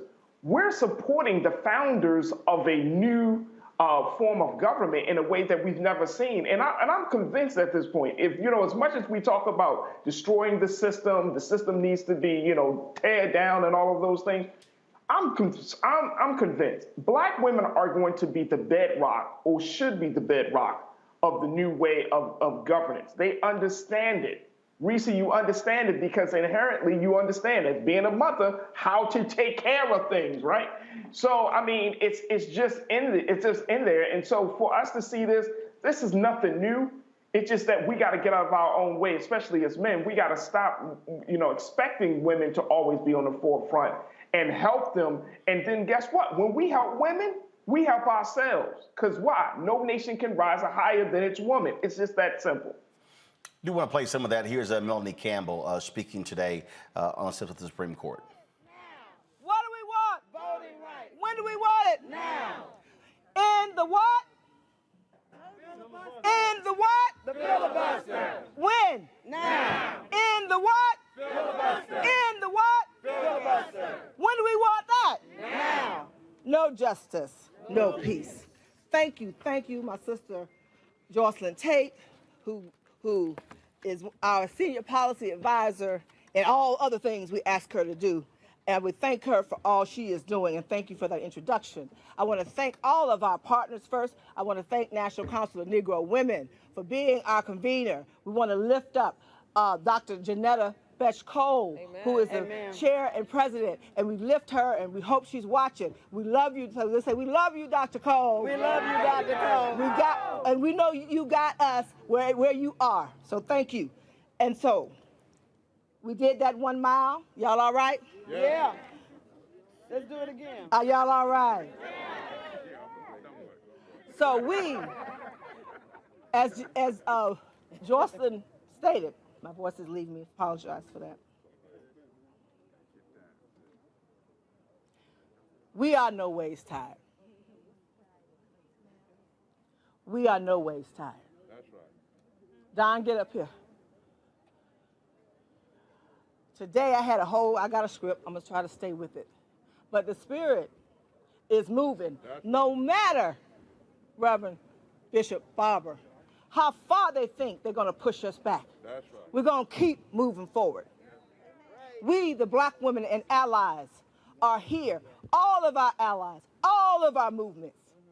And Reverend Barber and I were talking a few months ago now, and we said no matter what, I got you, I got you, you got me, Latasha, all of us. That's right. Black, white, red, yellow, vanilla. That's right. The people are demanding voting rights when? Now. Voting rights when? Now.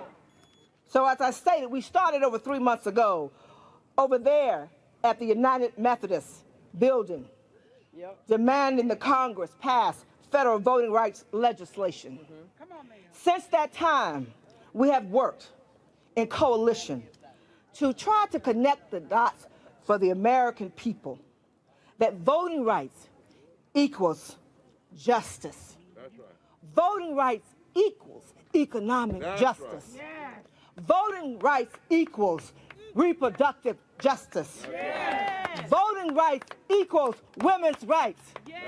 Voting rights equals the right to choose your religion, your faith, your gender, who you love, and who the hell is going to be in the White House, in the Senate, in the House of Representatives, what judges will be in that building that's lost its way when it comes to justice. But we are here today. We are not going anywhere until we get our what? Voting rights.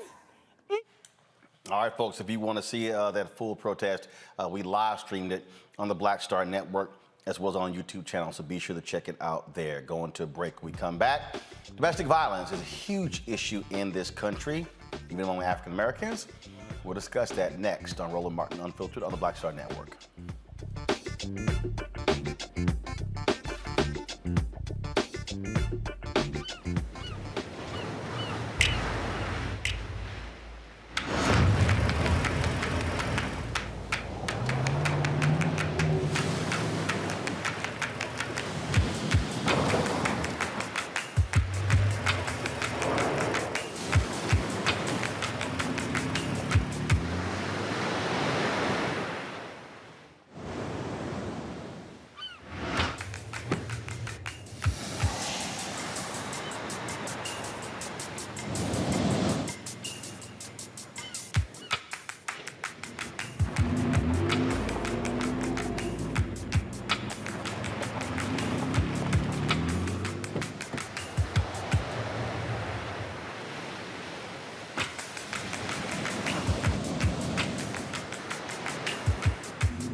is saving big holiday shopping at Amazon. So now she's free to become Maureen the Merrier. Food is her love language, and she really loves her grandson. Like, really loves. Hi, I'm El DeBarge. Hey, yo, Peace World. What's going on? It's the Love King of R&B, Raheem Devon, and you're watching Roland Martin, Unfiltered. All right, folks, domestic violence has always been a problem in America. October is coming to an end, and certainly that is this month is Domestic Violence Awareness Month. It does not discriminate. It can happen to anyone regardless of age, gender, socioeconomic status, race, or even culture. Nearly 20 people per minute are physically abused by an intimate partner in the United States. That means nearly 2,000 people have been physically abused since the start of this show.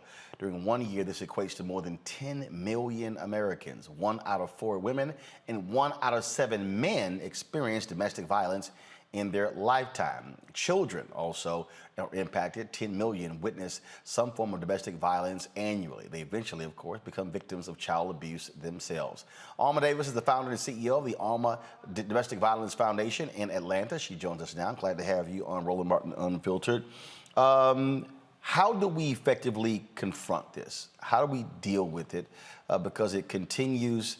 You see these stories of folks who all of a sudden one thing, the sparks, yelling and screaming, that all of a sudden it gets physical.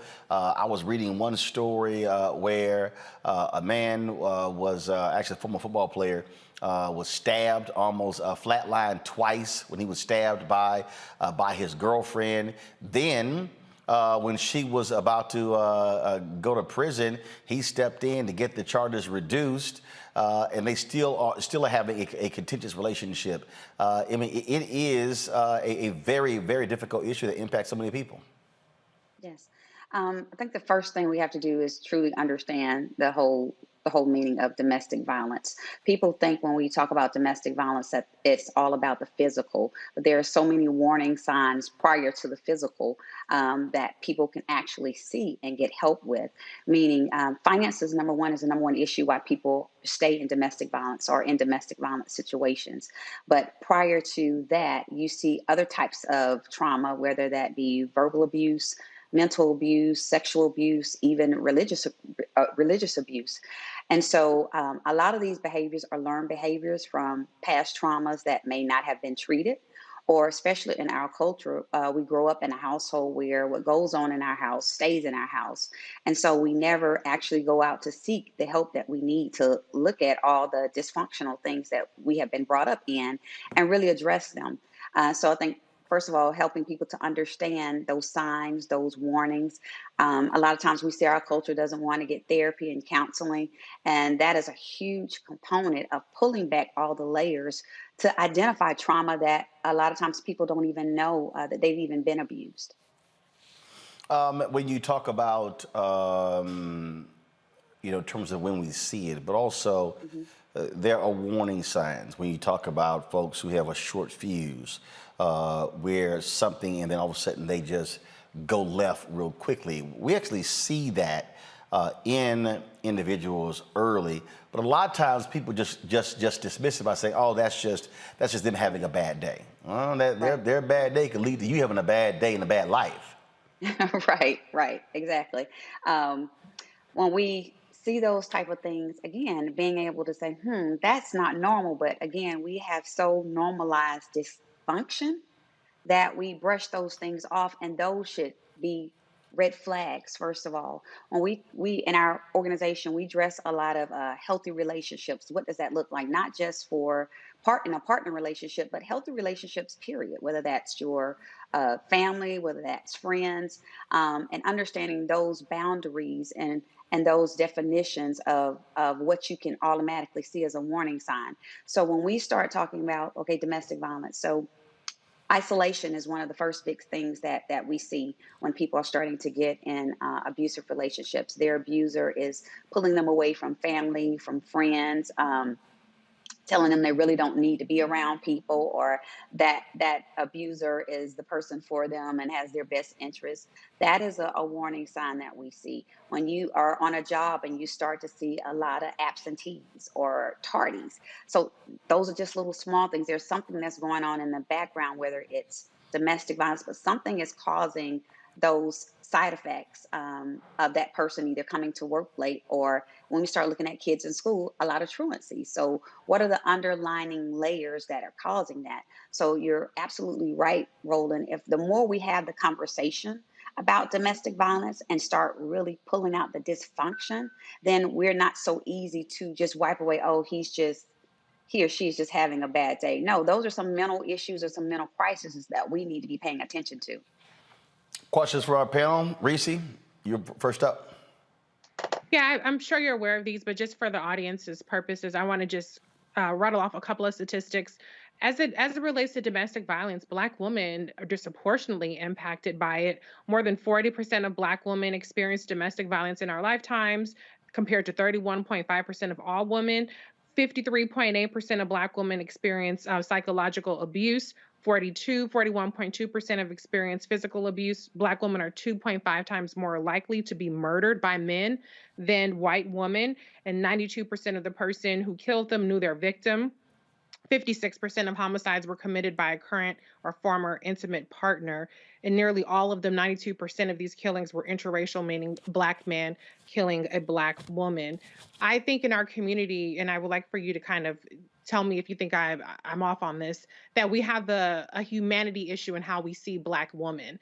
The amount of abuse that Black women have to endure before it becomes an issue. If you look at R. Kelly and what happened with him, and others who have been accused of being sexual predators in our communities, what do we do so that when Black women are calling upon our brothers and our sisters to protect us, protect Black women? How do we get through that conversation and just kind of underscore the severity of what we face without it seeming like, people kind of like to coin it like you're anti Black men, or, some people have accused me of being lesbian, which I'm not, which is fine to be if that's what you are. But people have accused me of doing that, or like I hate Black men, just because at times I've held Black men like R. Kelly accountable.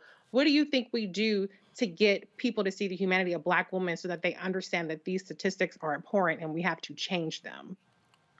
Number one, like we see that 85% of our clients are African American women. So we definitely know that Black women are getting victimized more than our counterparts. One of the reasons that we address that and we see that, and so you understand when I talk about finances, when we look at economic statuses, a lot of domestic violence and family violence happens in poverty-stricken areas, which refers back to even women being on the lowest part of the payroll. When we can start equalizing those things, it makes our women less vulnerable to get into situations where they are dependent upon someone else financially. And I think when we can start looking at each one of those things and making changes in that arena, then we will start to see some changes. Also, as you said, addressing this is a real issue in our community. This is a real issue with our Black women. We are so demonized as if this is just a part of the norm. And I always say, when you look back, even in our culture, when we look at slavery days, here you have all of the different types of abuse that we had to endure as African Americans. And then you think that just turns off. That doesn't happen. That is cultural. That is long-term. Those are generational lines. And again, when we start to address those, I think that's when we start to see change. That's when we start to see real change. Faraji. Alma, thank you so much for the work that you're doing. I want to get your take on some policy things. In Ohio, they passed the Ohio House of Representatives passed House Bill 3, what they call Aisha's Law, which is named after Aisha Frazier, who was a Black woman who was fatally stabbed in November of 2018 by her husband, her ex-husband, who was a court judge and a state senator. But the thing about the law is that it talks about expanding the definition of domestic violence to include strangulation, granting a temporary protection order for victims who file outside of court hours, and screening protocols for police officers dealing with domestic violence issues at home, creating new training programs, and screening protocols for police officers. I'm wondering, Alma, how do we get this type of policy in the House of Representatives of states across the country? How do we make policy that is going to be realistic, that is going to be able to be implemented, but most importantly, it's going to really push the needle on protecting victims of domestic violence? Great question.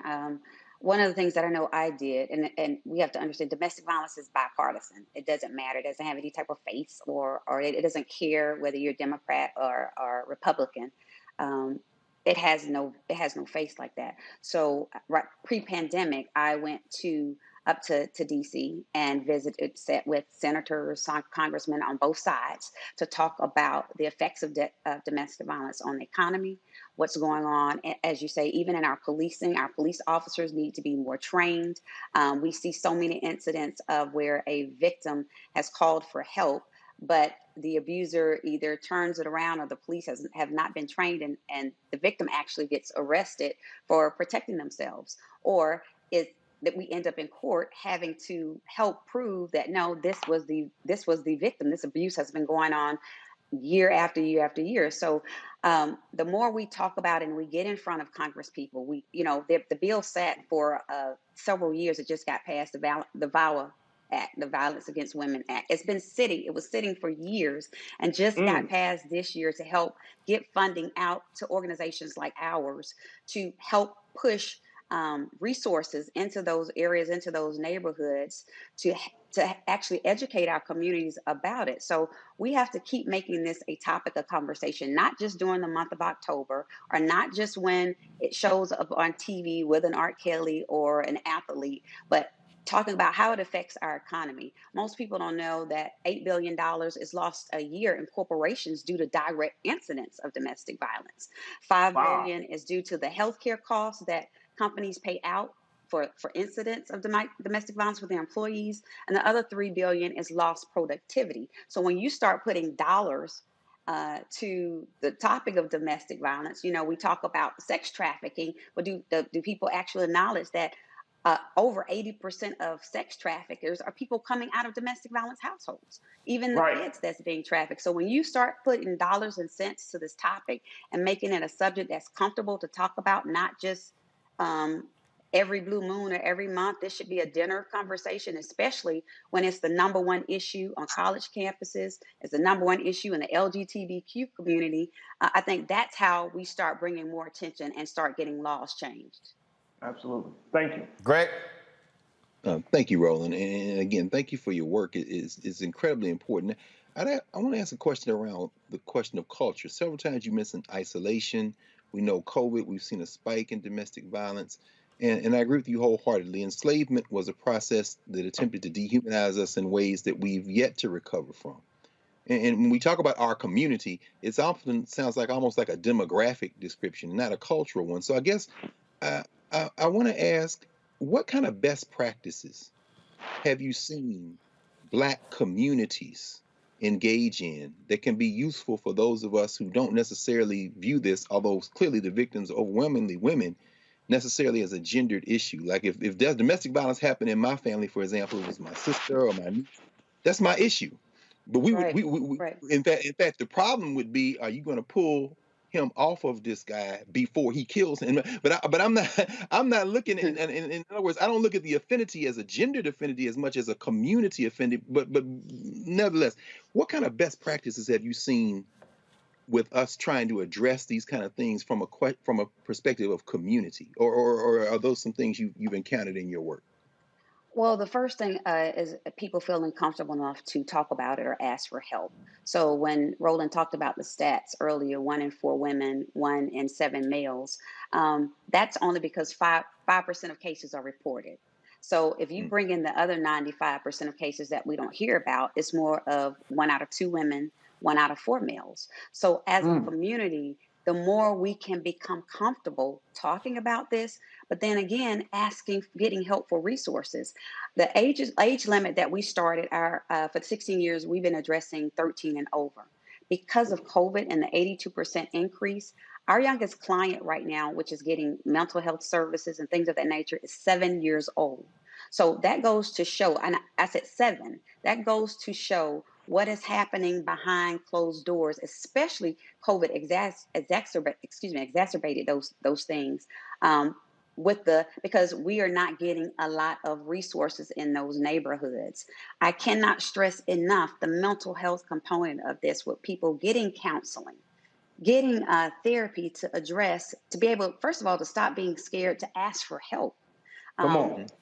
We deal in a community where we don't want to ask for help from the police because we don't know if they come there, we'll live once they show up at the front door. So reaching out to organizations like ours, we are Black run. Majority of our staff is Black. We understand a lot of us have gone through domestic violence. A lot of us know how to address the issue. We know how to talk about it.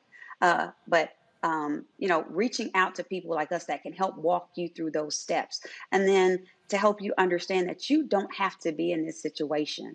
It takes a woman, on average, 7 times that she leaves before she officially leaves. That means she keeps going back. And a reason being because number one, how am I going to survive?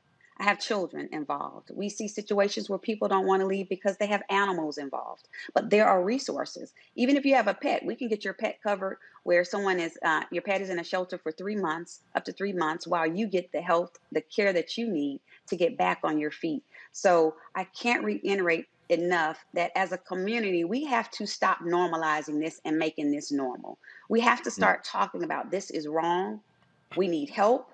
We need to get finances into our community so that our vulnerable populations don't stay in households that this is taking part of because they have lack of finances. And we got to get money into organizations like ours that are out here beating on the ground, working day and night to try to help our community. All right, then. Where can folks get more information about your foundation?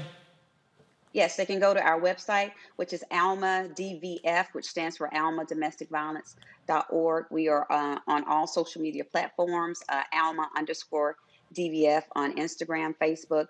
We have a toll-free number, 844-435-6468, that people can contact us. So we are all out there. Even if they Google our name, we've been in existence for 16 years.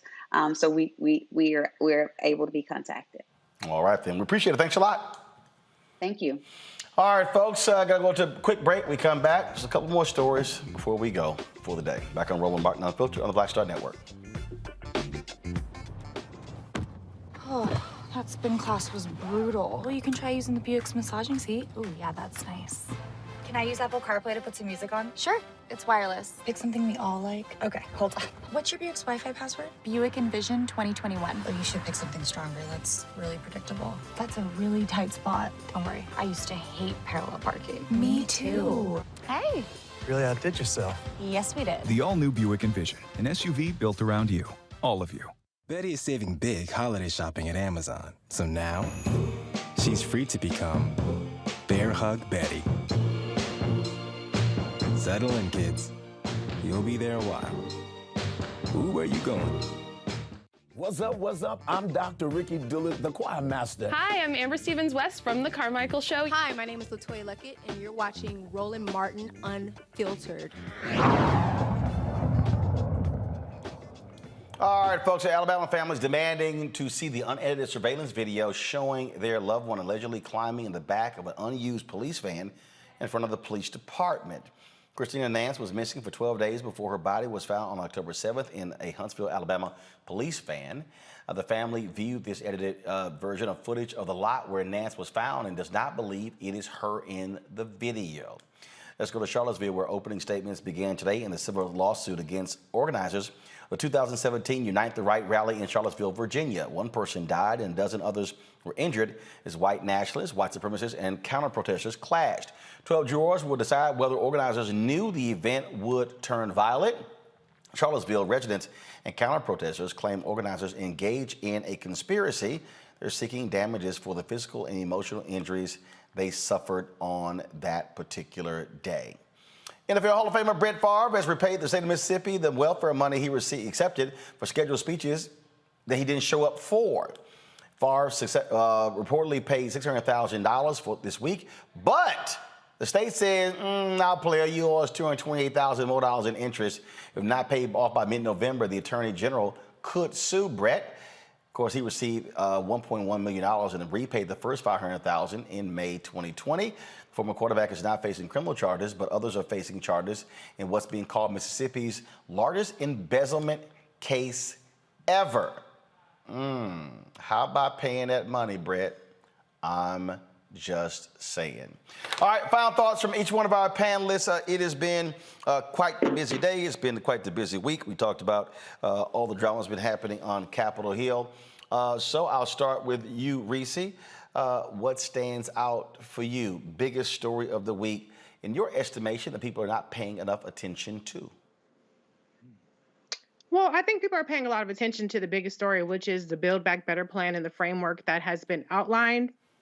I think that people really should focus on the transformative aspects of it. I've been seeing some tweets to you and to those of us on the panel, expressing dissatisfaction. I've seen comments on it.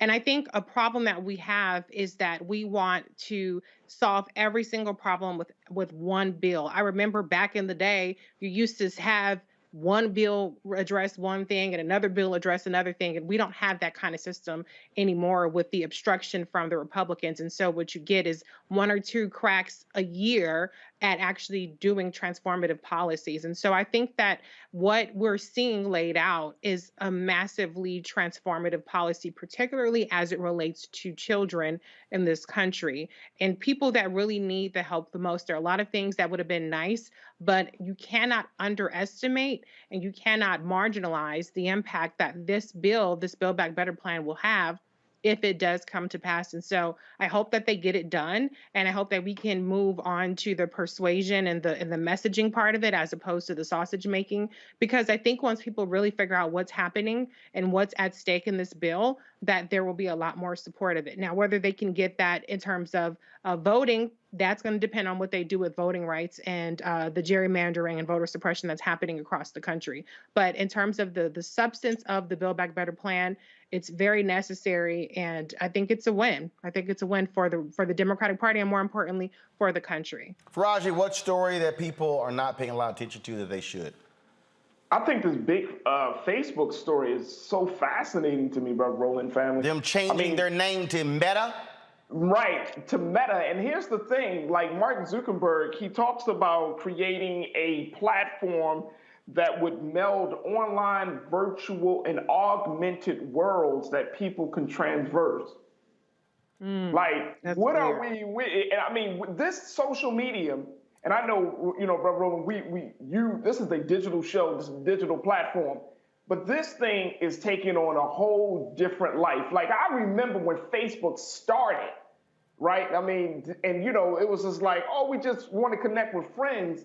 Now it's becoming this platform from misinformation to this platform that wants to like take over people's world.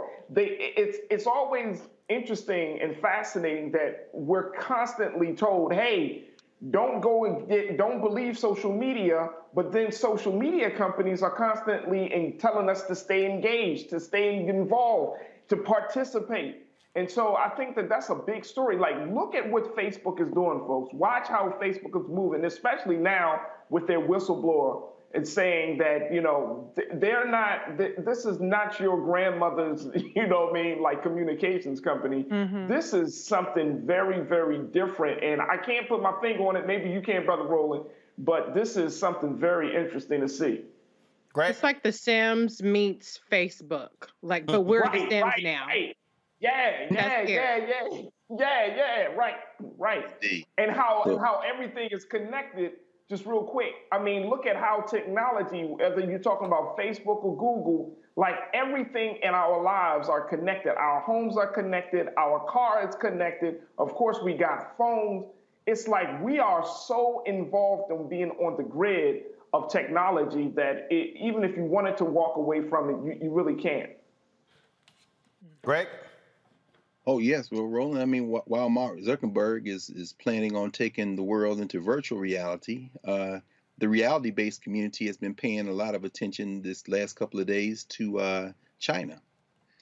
China launched a hypersonic a rocket that they can maneuver like the space shuttle and deliver a bomb payload that will render the United States military nuclear defense system irrelevant. It was confirmed yesterday. Mark Miley, the Joint Chairman of Joint Chiefs of Staff, said the Chinese tested it once in July, another time in August. They've got a rocket that moves more than 5 times the speed of sound, that they can put a nuclear weapon on and hit you, and your systems can't do a damn thing about it. Miley called it a Sputnik. So while we're all strapping in, looking at looking at virtual reality, the Chinese are preparing to basically handle the business in the reality-based community, and I haven't heard a word about it anywhere other than here. I haven't heard about it either. That's All right, folks, that is it for us. Tomorrow, I will be broadcasting live from Indianapolis, where I'll be moderating a panel put on by the Stewart Speakers. That is going to involve, of course, Eddie Glaude, Princeton University, as well as Alicia Garza. We'll be talking about activism, and so we look forward to that. And so we're going to be there. So in addition, I'll be doing the story from there. We're also going to be live streaming the program as well. This is the promotional video that they put together for the event. Check this out.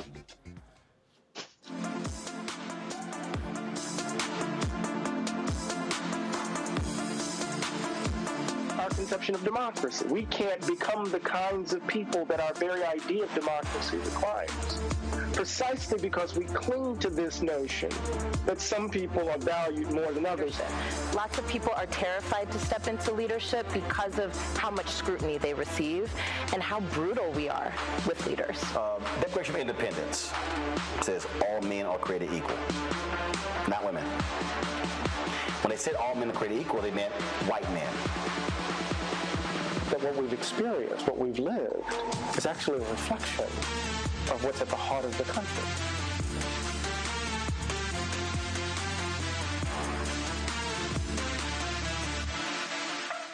All right, folks, because of COVID, you need to register for that. So if you go to Stewart Speaker's website, it is free, open to the public, but you have to register. They have COVID protocols, and so we look forward to that. I've spoken on this twice, but then I've now moderated. I think this is the third time I've done that. So we're going to be live streaming this as well, so looking forward to that. And so, yes, the event will be going on just as Game 3 is taking place. My Houston Astros, the last time I moderated the panel, we were in the World Series. Yeah, so guys, all tied up 1-1. I know all y'all Atlanta fans out there, y'all a little sick because last night our bats came alive. Get used to it. It's going to happen again. I do want to close this way. 45 Assholes going to be in Atlanta. First of all, it's talking about a joke. Travis Tritt is going to be singing the national anthem. He's the big-time anti-vaxxer who's upset. Matter of fact, he blocked me and a whole bunch of other people. I don't know why, dude. I ain't got none of your damn music on my iPod. Never will. I got other country artists. Travis, you don't make the cut. But Trump is going to be showing up for the game. The Braves are giving him a suite for the game. I've yet to. First of all, I may be at Game 4. I have to be in LA on Sunday and Monday for Eric Dickerson's golf tournament. So we'll see if I go. But let me just let y'all know right now, if I'm at the game, I'm booing the hell out of Donald Trump if they introduce his ass. Hey man, get ready to fight, man, because them Cobb County. I don't care. I don't care. I know you don't. And if anybody around me say something, I'm going to say he's a grifter, he's a liar, and MAGA people are stupid. Go ahead. There you go. Go ahead. Go ahead. Just Go let all y'all in. know. Just letting y'all know. Dusty got to get that ring, baby. Dusty got to get that ring. Yeah. This is time. Roland, this don't end up on TMZ. We don't want to see you on TMZ, man. No, you ain't going to end up on TMZ. I'm going to live stream that shit myself. Hey, you gotta respect that. You gotta respect that. I ain't gonna let nobody else get the views. Hello. If I'm there, this is gonna be me. Boo! Boo! Boo! Wait, landscape, right? You Landscape. Damn skippy. Landscape, horizontal, full screen, 16:9. Just letting y'all know. Just letting all know. And if I'm sitting in a suite with somebody, and then if he coming down the hallway, I'm gonna sit there and say, traitor, January 6th. Go ahead. Go ahead. Hey, better hope. Go ahead. Hey, better hope we don't cross paths. I'm gonna say, bye to Harris, winners. Y'all know I will. Y'all know. Look, I have total disdain for that fool. So I don't give a damn. I don't give a damn. What you gonna say to Herschel Walker, who you know he gonna have on a leash right next to him? I would say, Herschel, when the last book you read? That's not fair. Oh my God. So you already said it I all. probably followed up pictorial.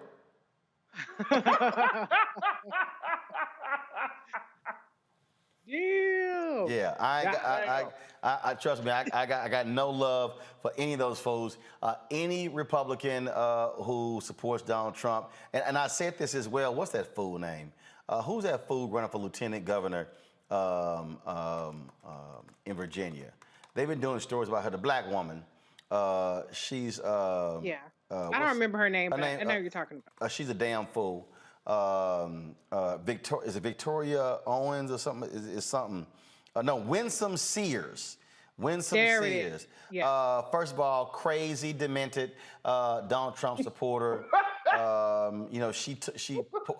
photo was like her, with a big old gun and all. She big time Second Amendment. And so the story I saw today is they said, it would be a first woman, person of color, lieutenant governor. Y'all, this literally was her campaign photo. Do you actually think I want a fool like this representing? I mean, this is, I guess she was in the military. I don't care. Okay. What? This was her campaign poster. She's a rabid Donald Trump supporter. And so I'm telling y'all right now, Virginia, I think, first of all, Terry McCullough has been running a very weak campaign. They're scrambling right now. He was up by 5 points in a Fox News poll a few weeks ago. Now they're showing him down 8 to Glenn Youngkin. So Democrats are scrambling big time in Virginia. But I'm sorry, I don't want crazy as lieutenant governor in Virginia. I don't care. You can be black. I don't care. Winsome, she can go do a podcast with Candace Owens for all I care. So if y'all in Virginia, be sure not to vote for the crazy people. Glenn Youngkin, crazy. Winsome Sears, crazy. All I'm saying is make sure y'all get out and vote because enough of these crazy people. Any Republican out there who chooses to be nuts and chooses to support Donald Trump, I want all of you to lose.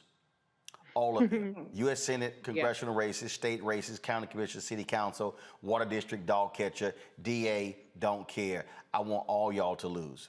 We cannot have these crazy, demented people in charge in this country. It's as simple as that. And if y'all don't vote, well, then that's on you, and you're going to get the kind of government that you didn't elect if you chose not to vote. That's all I'm saying. Sure.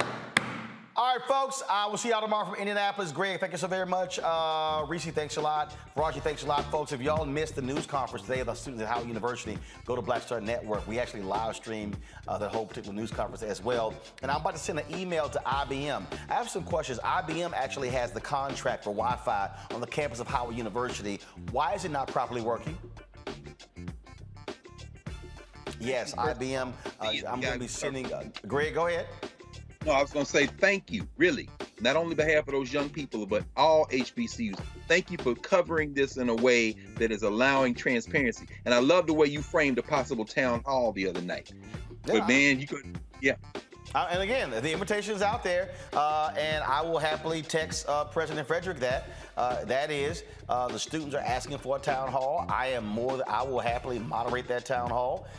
That way, take the questions. We will take online questions. We will stream it as well on Black Star Network, on our platforms.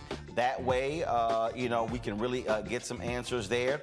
And what I say is have the administrators there, have student leaders there, but also have the companies that have the housing contract, that have the Wi-Fi IT contract, have all of them there so they can answer the questions on the spot.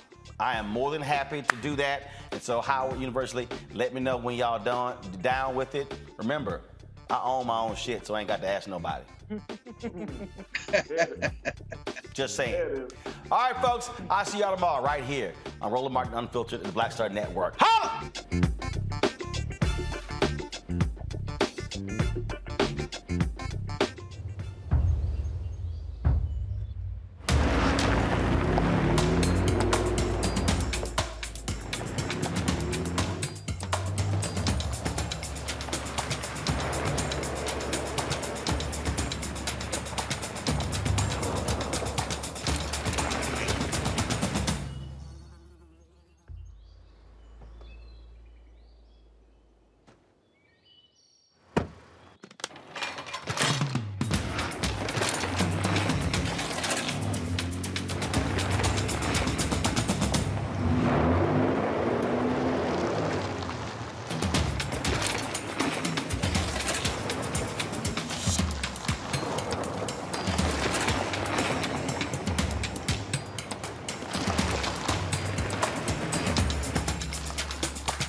To be smart.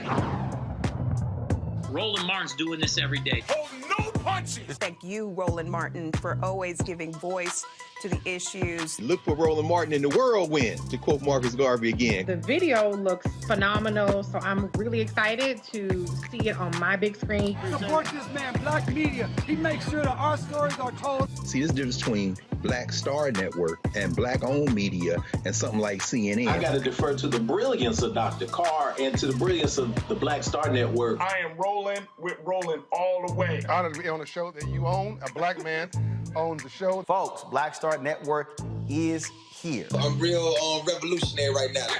Roland was amazing on there. Stay black. I love y'all. I can't commend you enough about this platform that you've created for us to be able to share who we are, what we're doing in the world, and the impact that we're having. Let's be smart. Bring your eyeballs home. You can't be Black-owned media and be scared. You dig?